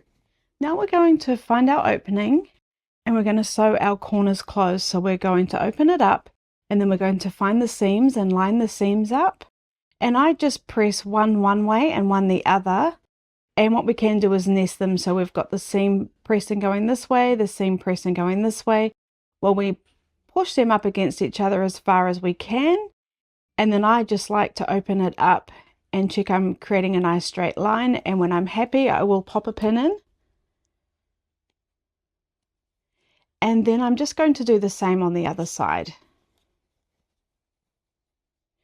And depending on which way I folded it over on this side, I'll make sure I'm doing the same on this side so that we're getting, when we sew down our seams, this seam isn't going to be crossed over and make a little ridge there. We want our seams all going the same way. And when I'm happy, I'll just place another pin in. And then now all I'm going to do is sew along this edge with our 1/4 inch seam allowance again on both sides, and I'll do this for both pieces. So now what we're going to do is sew along this edge, but make sure you start where the fold is. So find your 1/4 inch seam allowance, but instead of coming out from this raw edge, make sure you're starting up by the fold. And I will go forward a few stitches, and then do a back stitch. And then I'll carry on until I get to the bottom.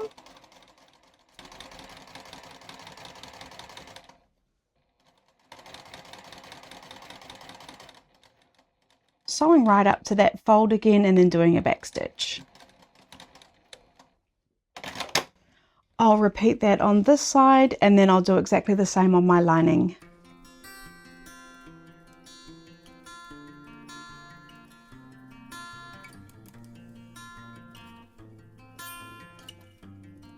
Now we're going to take our main fabric and our strap. Now work out which side you'd like to be your right side, the side that will be sitting up like that will see more. And I think I'd like this to be my right side, so I'm going to place that down so it's right sides together, right side of the strap and right side of my main fabric. And I'm going to pop it inside.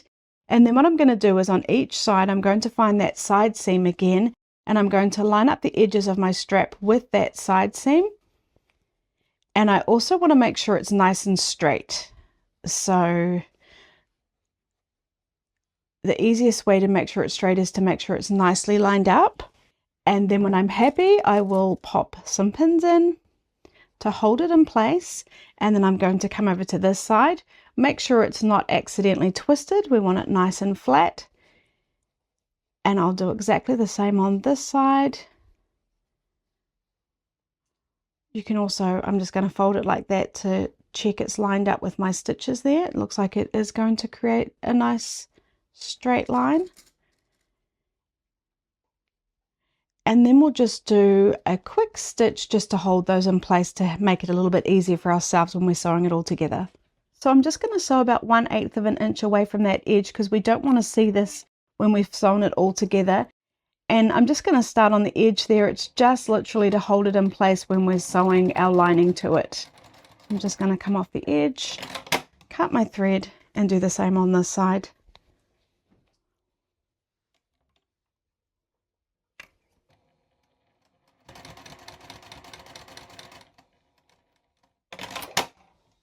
Okay, now I'm just going to take my main fabric and turn it right sides out. And then I'm going to place it inside my lining so we've got right sides together. Then what I'm going to do is line up all my edges and pin it. And I'm going to start at the side seams. So finding the side seam here. Now we've sewn that strap in place, so we can't make sure those side seams line up absolutely perfectly, but we can do our best guess. So just, I'm actually going to line up those stitches there with that side seam and then raise it up a bit and then pop some pins in. It doesn't have to be perfect. And I'll do the same on this side. And then I'm just going to pull at it there to make sure that lining is all sitting nicely. And then I'll find the center and just pop a pin in there. And then I'll do the same on this side. I'm just going to pop that lining, the main fabric, down a bit because it's popping up a bit too high. We want it all lined up nicely. And if you'd like to, you could pop in a few more pins, whatever you're comfortable with. I think the more the merrier.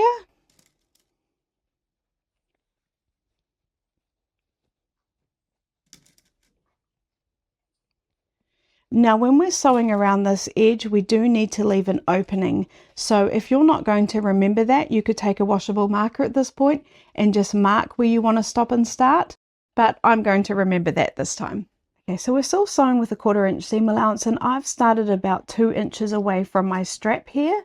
So I'm going to go forward a few stitches and then I will do a back stitch, because when we turn things right sides out, it does tend to pull at those stitches. And then I'm just going to go all the way around, removing my pins as I need to.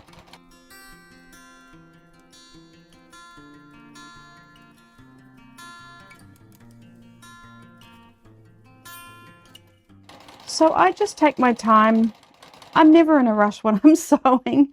But I just find things tend to work out better when you're not rushed and you're just taking your time. So I'm coming back up to where I started. I'm going to leave about a 3 inch opening, and then I'm going to do a back stitch again. And then cut my thread, remove that last pin, and now let's turn it right sides out. So just finding my opening, putting my fingers through, grabbing the corner of our lining and just pulling that through. Now this is never graceful. So just do your best. Okay, now we're going to push our lining in. Now the reason that I pressed the fusible fleece to the lining is I feel like sometimes it can look a little bit crinkly or wrinkly. So I prefer that to be on the lining than on my main fabric. So now just take a minute to get it all sitting nicely. And if you need to, you could use a point turner. I think we're going to be okay for this project. It all looks like it's sitting really nicely. The most important thing to get sitting nicely is this top piece, and what we're going to do is give that a quick press. So the first thing I'm going to do is find this opening, and we want to fold it in about 1/4 inch on both sides because that was our seam allowance. And then when we're happy that it looks like it's folded in nicely, so it's going to look like a nice straight line and like it wasn't even there, we will give that a press to hold it all in place. Well, not to hold it in place, but just to make sure it's sitting really nicely for when we sew it. And then what I'm going to do is I'm just going to go around the whole edge and just make sure those seams are sitting really nicely. We want to roll them right out. So when you're looking from the front, we're seeing the main fabric, and when we're looking from inside, we're just seeing the lining fabric. So for example, we don't want it kind of sitting down like that. We want to roll all those seams out really well and then press. And I'll do that around the whole edge.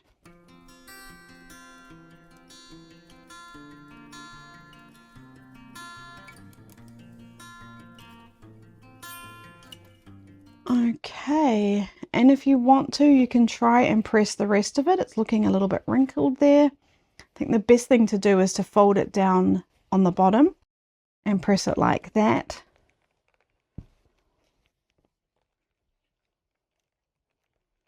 All right, now what we're going to do is just sew along this top edge. But first I will just pop a pin in to make sure that's sitting really nicely before we sew.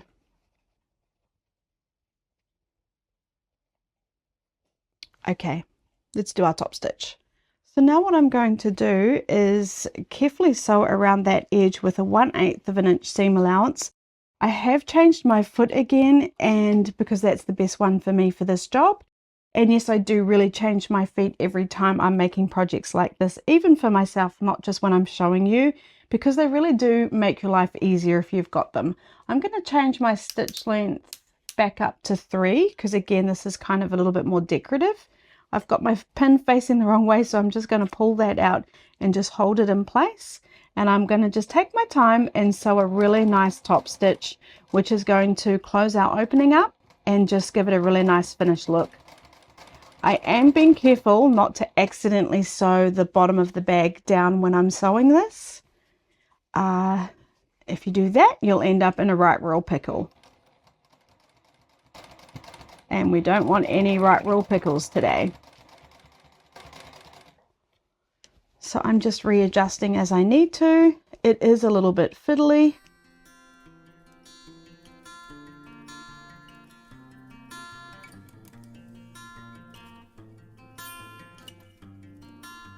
If you have a free arm, that's where this part of the machine can actually be removed. You would use that right now. That would make this part much simpler. I don't have a free arm on this machine. It's still doable. It's just a little bit more fiddly.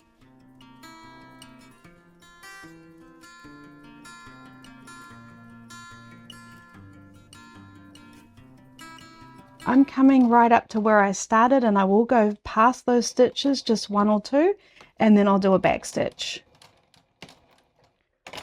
Cut my thread, and now I will trim any loose threads, and then let's take a look at our little basket.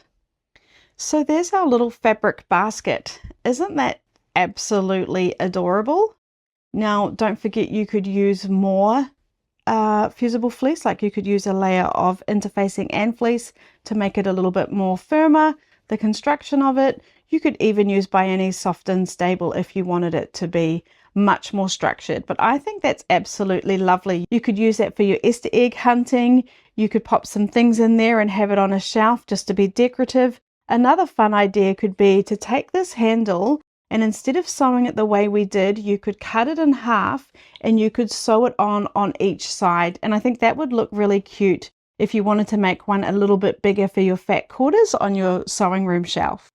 Got scrap fabric? Let's turn it into something cute and practical. In this tutorial, I'm going to show you how to make these adorable heart scrap fabric coasters. Now they're perfect for Valentine's Day, a gift, or just something fun and simple to make that's really practical and useful. Let me show you how. So first off, let's decide what fabric we're going to use. I've got my scrap fabric here, and I've gone through it all and decided I'm going to use just pink fabrics. So I've made this pile up of fabrics that I think will be really cute for my heart coaster. Mine's going to be pink for Valentine's Day. I thought that would be cute. I also have a whole lot of charm packs, and I took out a few fabrics from my charm pack that I also thought would work, because sometimes we have these charm packs and we don't know what to do with them. This project is a great way to use up some of your favorite little charms. So let's move on to the next step. So I'm going to start off with a piece of batting that measures 6.5 inches by 6.5 inches. And again, this is a great way to use up your leftover batting. And then I'm going to take my heart coaster template. Now you can get a free copy of this over on my website, and I'll put a link down below for you, or you can scan the QR code right now. Or of course you could just draw your own heart shape, whatever you prefer. I'm just going to pop that right on top of my batting and then trace around it with a marker. I'm using a washable marker, but any marker will do because we won't see it. Now the reason that I do this is that when I'm sewing my scrap fabric on, it just means I'm not wasting any fabric or time going well past where we need it to be. I hope that makes sense. So now I can see where I'm aiming to cover up with my fabric. So we don't want to sort of stop short here. We want to come past our heart. So once I can no longer see any heart, I know I'm finished. Then we're going to take our first piece of fabric. Now I find the smaller the better when we're first starting out, and this piece measures 1.25 inches square. I'm just going to pop that there in the middle there. It doesn't matter if it's a little bit off to the side or wherever you want to start. It doesn't really matter. Smooth it out, make sure it's sitting there nicely. And then I'm going to take my second piece. Now this piece is a little bit smaller again. I find it just looks more interesting if you sew your pieces sort of different sizes rather than all the same size. So this piece measures 1 inch by 1.25 inches. I'm just going to place them right sides together, smooth it out, line up these edges here because we're just going to sew along this edge here to get started. I'm stitching with stitch length 2. I've got my 1/4 inch foot on and I'm starting just past the edge, and then I'll just sew along that edge until I come past my pieces, cut my thread, and then we'll move on to the next step. I can see a piece of thread there sticking out. I am just going to trim that just to keep things tidy. We just want it to stay nice and tidy. Now I'm just going to open this piece up and finger press it. And I've got this seam roller here. I'm going to press it with that. This is the first time I've used this, and it's actually really wonderful and helpful. It just means we don't have to press between every step, which is what I usually do. You could press between every step, use the seam roller, or just finger press, whatever your preference is. So now we're going to take our next piece of fabric we'd like to use and audition where we would like it to go. Now I prefer to now sew along this side compared to this side, but there's really no rules. You can attach it wherever you'd like. So I'm just going to pop it there, and I think that will look really cute. So I'm just going to cut a piece approximately that width and then however wide I would like it. If you go wide, it will start getting quite chunky quite quickly, so I tend to keep my pieces smaller rather than larger, especially when I'm just starting out. So just roughly I'm going to cut that. I'm just going to measure there. Things don't have to be perfect with this project, which is one of the beauties of it.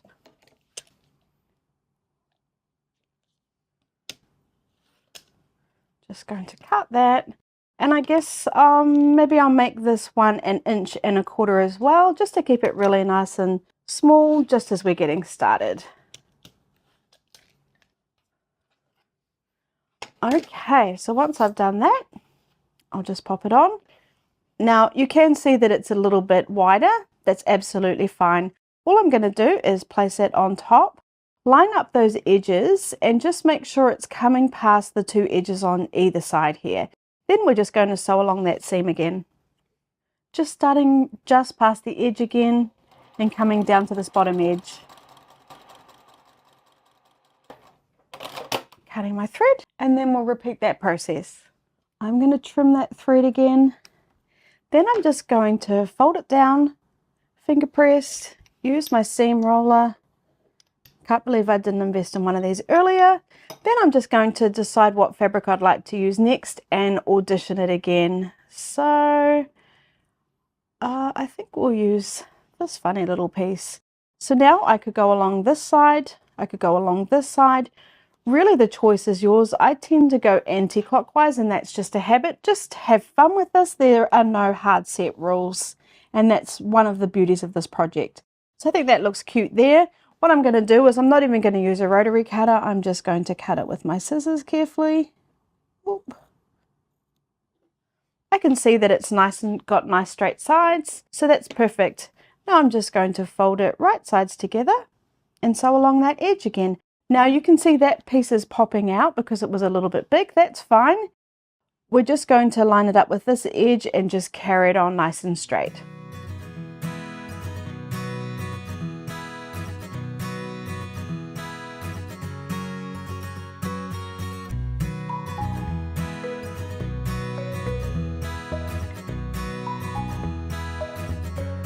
So now we're just going to do the same again. This piece looks kind of cute, but I feel like it needs to be a slightly bigger piece.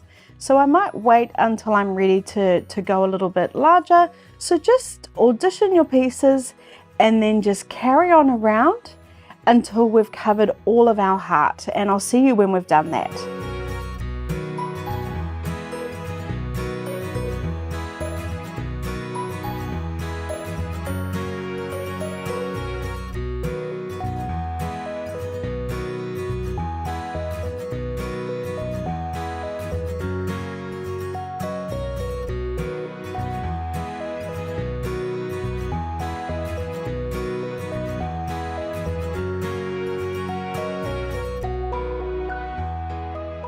So you can see I've finished it now. We can't see any of my heart shape, and that's looking really cute.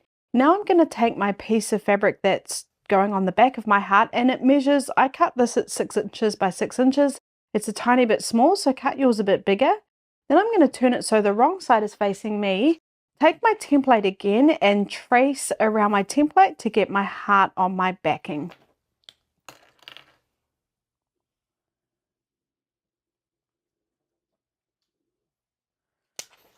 Okay, and now what we could do is we could do the same for this again, so we know exactly where we want to cut.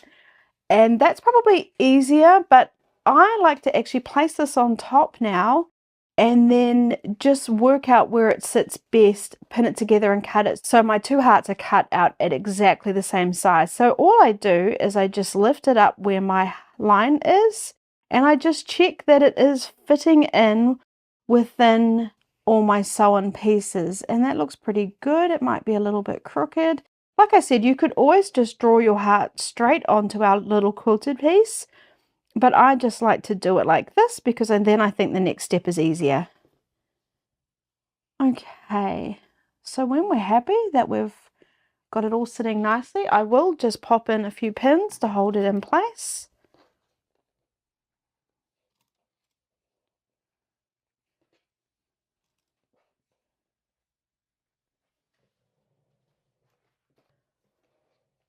Then I'm just going to take some scissors and carefully cut around my heart, cutting through all the layers. If you wanted to, you could use more pins.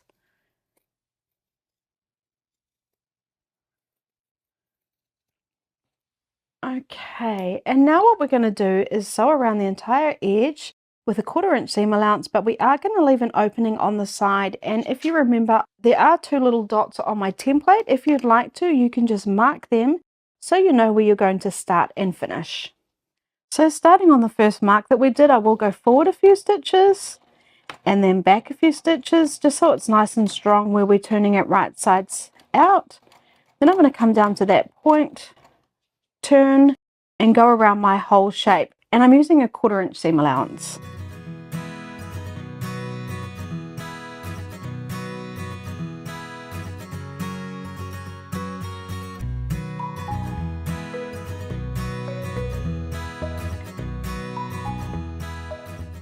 Doing a back stitch again and then coming forward a couple of stitches and cutting my thread. So now we're just going to trim a little bit of excess so it sits nicely when we turn it right sides out. In the V part of our heart, I'm just going to trim down, being careful not to cut my stitches. And then I'll do the same at the bottom.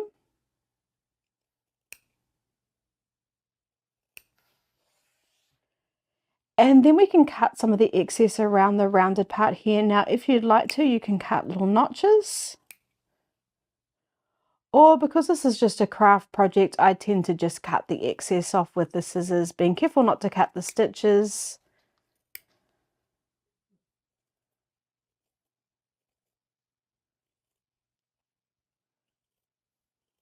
Okay. Now we're going to turn it right sides out. I can just see I've got that bit of thread there. I will just trim that. I'm going to find my opening between the 2 pieces of fabric, pop my finger in and grab the far corner there and grab my heart and pull it through. Then I'm going to get it sitting as best I can. You can see we're getting a heart shape. And I will take a point turner. If you don't have a point turner, you could use something blunt like a chopstick and just run around the edges so we can get it sitting really nicely.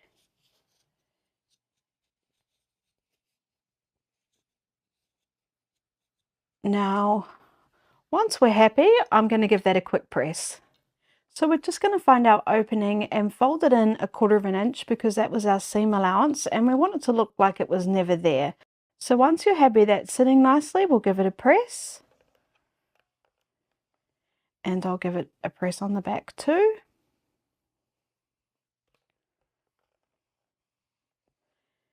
And then I'll just give it a press around all the edges, getting it sitting as nicely as possible and making sure it's rolled out.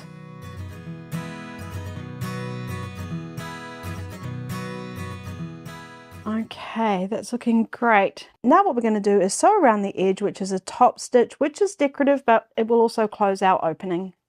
I have just popped a pin in to hold my opening closed, and I'm just going to start right before the opening starts. I'm using my left compensating foot, which just has a ledge there that lets me line up my edge of my fabric against it. It's great for things like this, but just use whatever guide you need to. We're stitching at about a 1/8 of an inch seam allowance. I'm just going to start stitching and follow around the whole edge of my heart. I'm stitching at about a stitch length of 2.5 to 3.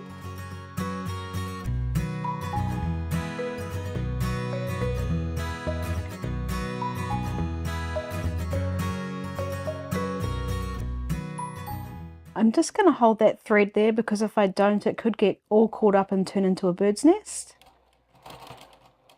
Coming past where I started and doing a back stitch. Cutting my thread, and then I will just trim that thread. So there we have our cute little heart coaster. I just love it. Now I've got another example here, and you can see I started off the center just slightly bigger, and you can see the pieces got quite bigger quite quickly. So here with the smaller pieces, it just stays a little bit more fine and intricate, but it's entirely up to you. Perhaps you want to use larger pieces, in which case it would be much quicker to make too. Hey, it's Stacey, and in today's video I'm going to show you how to make these super cute bunny ear treat bags.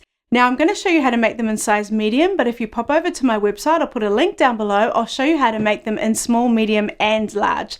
So let's get sewing. To make a bunny ear treat bag, you're going to need 2 pieces of fabric at 8 inches by 24 inches, and I like to use quilting cotton. You'll also need a piece of ribbon, some treats to go inside your bag, a sewing machine, point turner, pins, scissors, rotary cutter, ruler, mat and pencil. And the finished size is 9 inches by 4.5 inches, and that's standing tall, but the bag for the treats will be approximately 4 inches by 4.5 inches. So I've got my 2 fabrics here and I've folded them in half. And now you might actually find it easier to cut your fabric with it folded, and then you'd measure it 8 inches wide and 12 inches tall, which will then still give you your 8 inches by 24 inches. Now I'm going to take my lining fabric because then we won't see any markings that I'm going to do.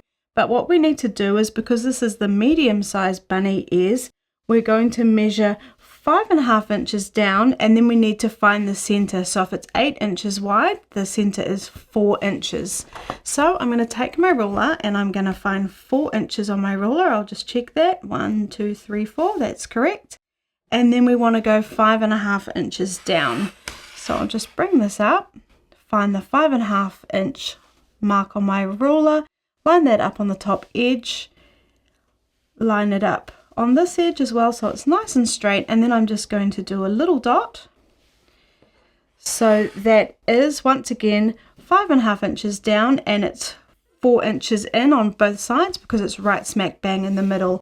Then what I'm going to do is I'm going to take my ruler and I'm going to draw a line from the dot up to the top corner, but I want to leave about 1/4 inch so we don't end up with a really tiny little slither up the top there, and it does help us nest our seams when we're sewing it. So just by eye, I could mark it right now just about 1/4 inch in, and then I'm going to pop my pencil on that dot there and then draw a line all the way up to the 1/4 inch mark that I just did.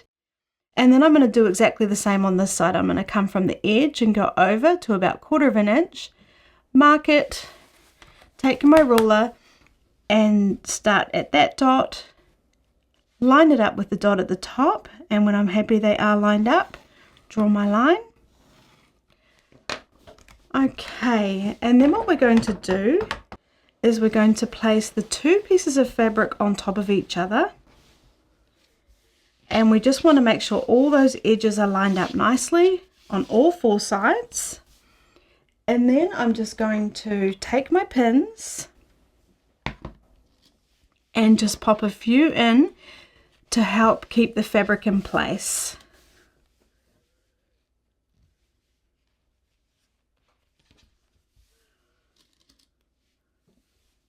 Oh, it looks like that's not quite lined up there, so I will just fix that up. Okay, that looks better.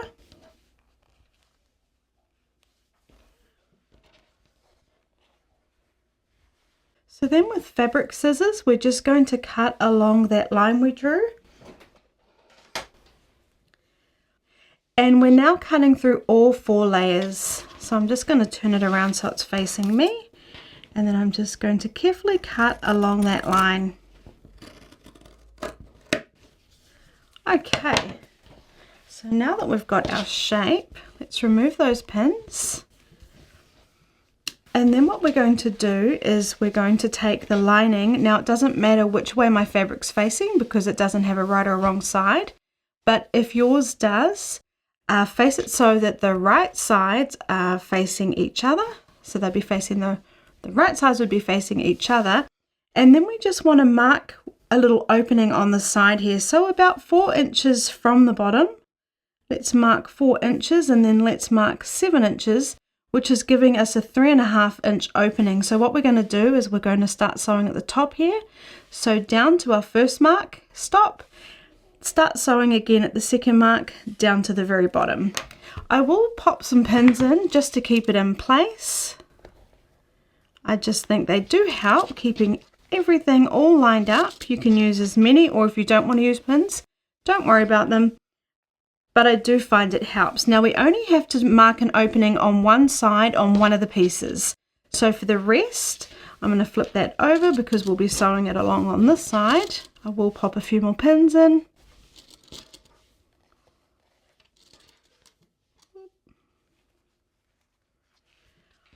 And then I'll take my second piece. Now again, we want that right sides together. We could have actually cut it right sides together if you'd prefer that. It really doesn't matter. But I am just turning it around so now my right sides are facing each other. And because that little dot we drew was right smack bang in the center, it's just turned over really nicely there. So again, I will just pop some pins in, making sure those edges are all lined up nicely. And we don't have to worry about an opening on our outer fabric.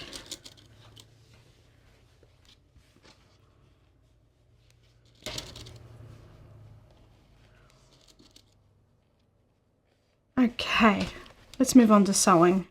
So starting on the sides where we marked our openings, now I've got my 1/4 inch foot on and I'm stitching at stitch length 2.5. I'm using glide thread and I have checked that my sewing machine is stitching nicely.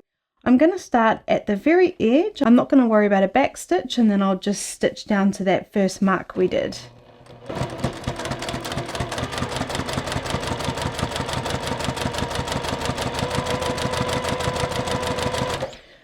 So when I get to the mark, I will do a back stitch because we're turning it right sides out. It does tend to pull at the stitches, so a back stitch is always a good idea. Okay, and cutting our thread, remove that pin, and now I'm going to move down. Now I'm going to move down to that second mark that we did, and I'll start right on top of it. Doesn't have to be exact. I'll go forward a few stitches, back a few stitches, and then carry on right to the very end. I'm going to just come right off the edge and I'm not worrying about a back stitch. Cutting my thread, and now I'll turn it around and do this side, and we don't have to worry about an opening, so I'll just start at the very top, go right down to the very bottom, and then I'll do exactly the same for our second piece.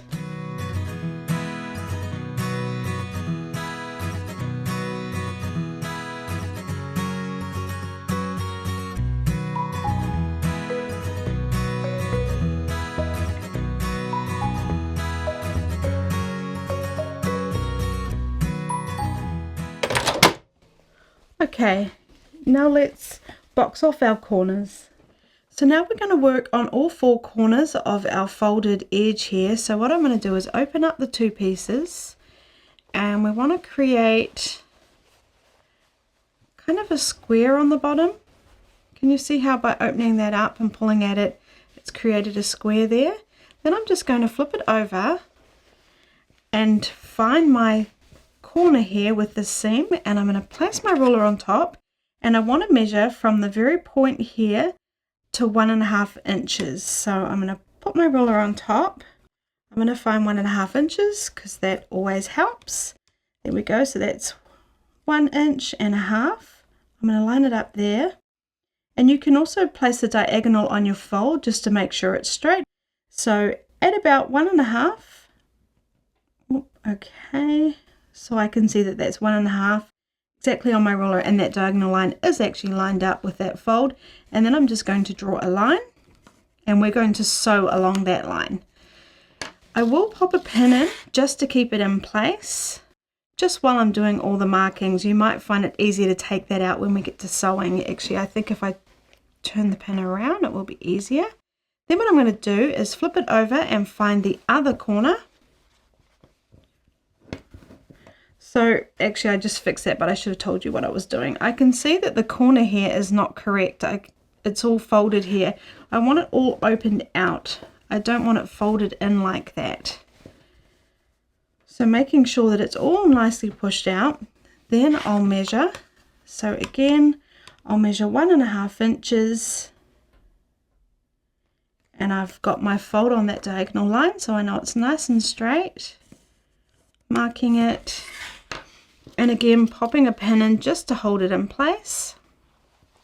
And then I'll take my lining and do exactly the same thing. So I'm going to open it up, create that kind of box shape, and when it's just roughly in a box shape, flipping it over so we can get to a corner. Now that one's sitting nicely for me. We can just pull at it a bit to make sure it is all sitting nicely. We don't want any folds or anything under there. It doesn't matter which way your seam is facing. Taking my ruler, measuring 1.5 inches, draw my line and pin it, and then I'll do exactly the same on the other side.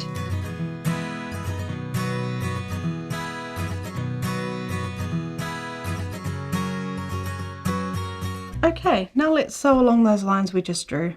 So now just starting right before the edge and sewing along that line, and I will do a back stitch at the beginning and the end. And I'll repeat this for all 4 corners.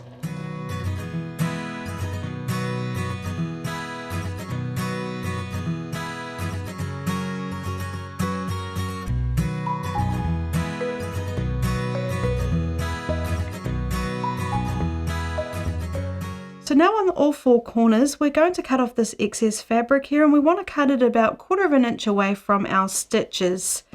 You could use your ruler and mat, but I'm just going to do it by eye with my fabric scissors here.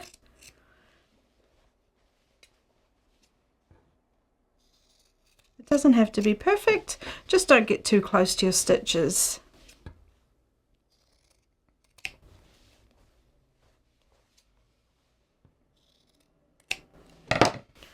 Okay, so now what we're going to do is we're going to just turn our lining, and we know it's our lining because we chose the fabric, but also because we have the opening. So we're just going to turn that right sides out.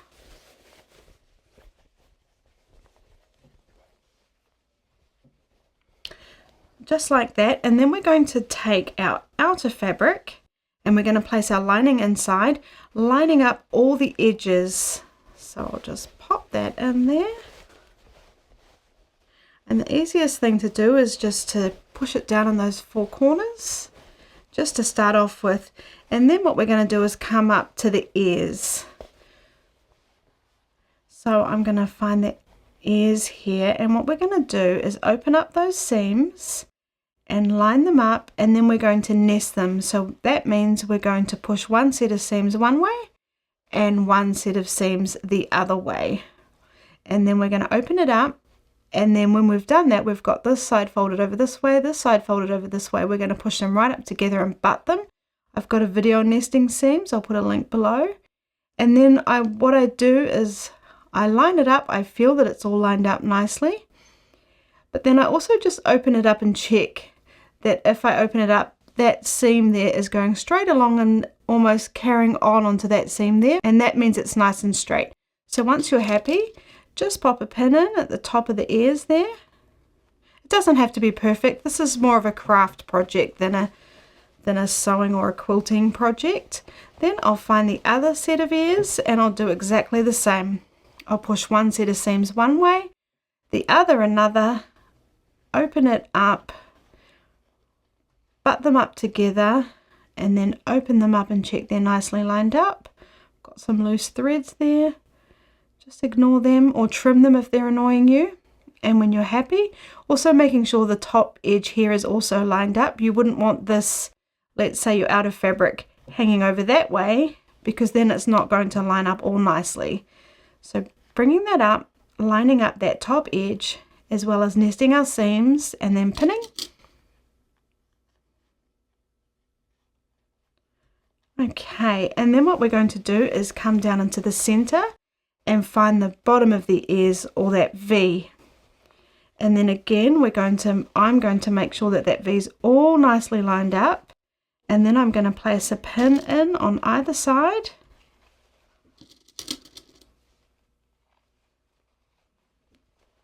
Kind of crisscross there, but now I know that's nice and secure on that V.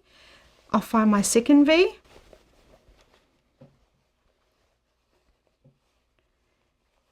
And then I'll do exactly the same. I'm lining up these edges and the V.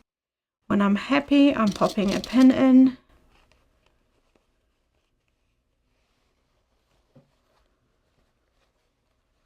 Now this is a little bit fiddly, and you will need to use pins or you're going to end up in a right royal pickle. Okay, so you can see my V's all lined up really nicely. So now what I'm going to do is I'm going to come along to the rest of the ear, just line up those edges, and I will just pop in one more pin.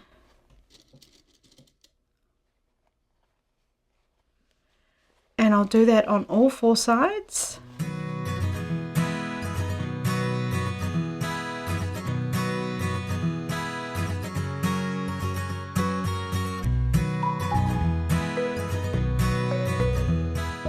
Now I can see that that's coming over a bit, so I'm just going to take that pin out and double check everything was looking quite straight and good, and double checking that's okay. I'm lifting that up a little bit higher so it's lining up nicely.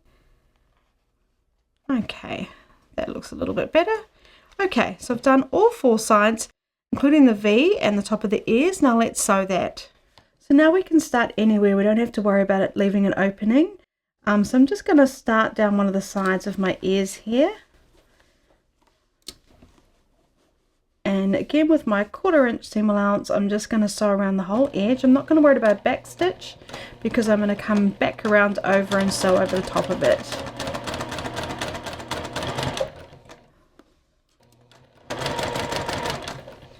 Now when I get to one of my V's, I'm going to make sure that it's all sitting really nicely and sitting so it's laying flat so I can see the V. Can you see how I can see the V? So now I'm just going to carry on, and I am going past the V, and then when I think I'm probably about in line with the V, I'll stop, make sure my needle's down, lift my foot up and turn, and now I'm going to carry on.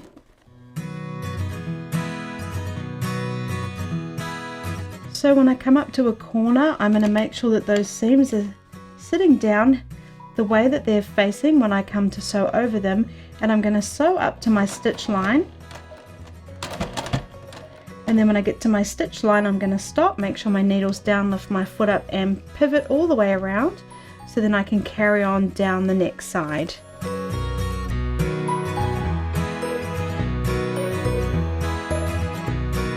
Coming back to that V, and again getting it to sit like it's a V.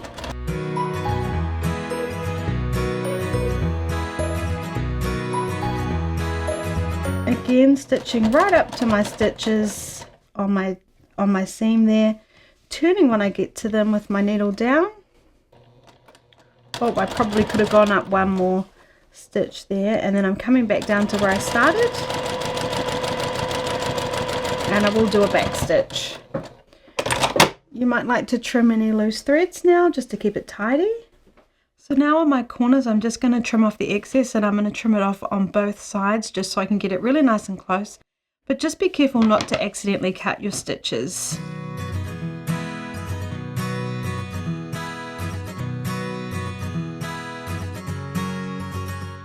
Okay, and then where we've got our V here, I'm just going to trim down just a little bit away from the stitches. Don't go too close to the stitches, that's just to give it a bit of a give when we're turning it right sides out.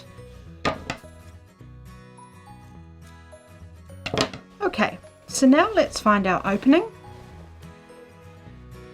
and turn it all right sides out.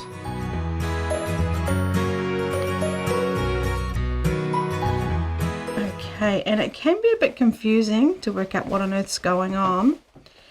the easiest thing to do is to find the ears. So just pulling it out the best you can and getting it in about the right shape. Then what we're going to do is just get a point turner or something similar, and I'm just going to find my opening and fix those ears up, pushing them out so they're sitting really nicely. Just be careful you don't push too hard, because you can accidentally go all the way through your fabric and make a hole, and we don't want to do that. Okay, and then you can just run it down the seams, your point turner, just so that it's sitting nicely and it's all rolled out. Okay, so what I'm going to do now is I'm just going to find that opening. Now, if you wanted to, you could press it. I'm really not going to worry about it, because like I said, this is more of a craft project, but you could press it. You'd press it so it's all folded in nicely with the fabric inside about 1/4 of an inch in, creating a nice straight line here, and then you'd press that. I'm not going to worry. I'm just going to give it a finger press. Oh. And then I will pop a pin in. And you know what I'm going to do? I'm going to pop a pin in where it starts and where it ends, just so I know where to sew. And what we're going to do is we're just going to sew along there really close to the edge, just closing up our opening. So now, just starting before that first pin, I'm going to stitch really close to the edge, probably, I'm too lazy to change my foot because this is a craft project, but you probably want it to be about 1/8 of an inch seam allowance. Just nice and close to the edge, so we're closing up that opening. I will do a back stitch.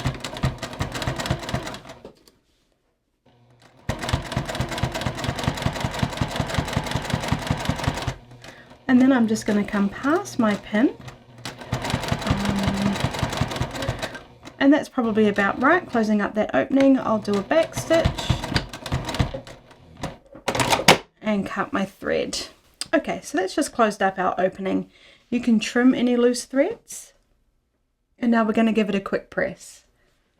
So what we're going to do now is just press it around the whole edge of the ears. So what I will do is I will roll them out, making sure that they're not all sort of sitting funny, like if that seam was stuck in there. I'm not pressing it like that. I'm just rolling it out so it's sitting really nicely. And then when I'm happy, I'll give it a press.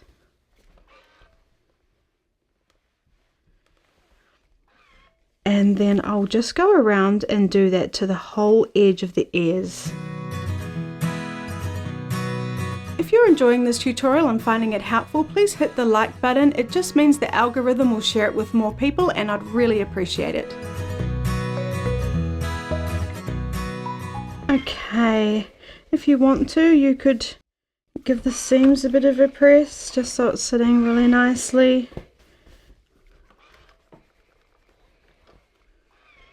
Alright, that's looking really cute. Let's fill it up with some goodies and tie a bow. So now I'm going to fill up my bag with some goodies. I've got a little teddy bear bunny thing here I'm going to pop in, which I thought was super cute. And I've got some cream eggs, which are my favorite. Oh my goodness, I'm so glad you can only buy them at Easter time. So it's a nice little treat bag. Then what we're going to do is just tie it closed with a bow.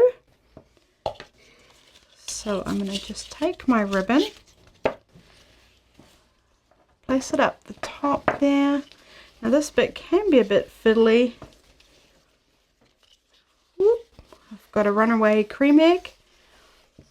I'm just going to work out approximately how long I need it, and then I will fix it up. So I'll cut that a bit longer. Okay, so let me pop that runaway cream egg back in.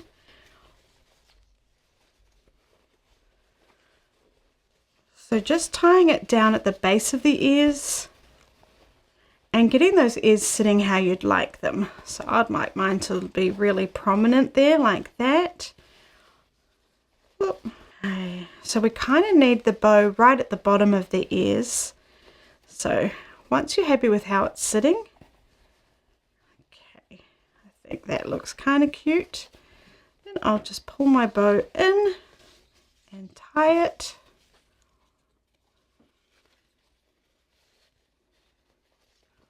And then we can puff it out a bit. Okay, trim it to how you'd like it, and then again just puffing out those ears and getting them sitting how you want. And then we've got our cute little bunny ear bag. Now these bunny ear treat bags are super cute for Easter, and you can pop in all sorts of goodies in there, whatever you've got on hand, and make them in whatever size you'd like to. You can find different sizes over on my website. There'll be a link down below. And I thought that'd also be wonderful for, let's say, parties, for your party favors or your loot bag. Maybe you're having a woodland party or a Beatrix Potter party. That'd also be wonderful for that. They're just not limited to Easter time. I hope you enjoyed this project, but if you're looking for something else a little bit different to pop your Easter goodies in, you might like this video where I show you how to make a reversible fabric box. Thanks so much for joining me, and I'll see you in the next video.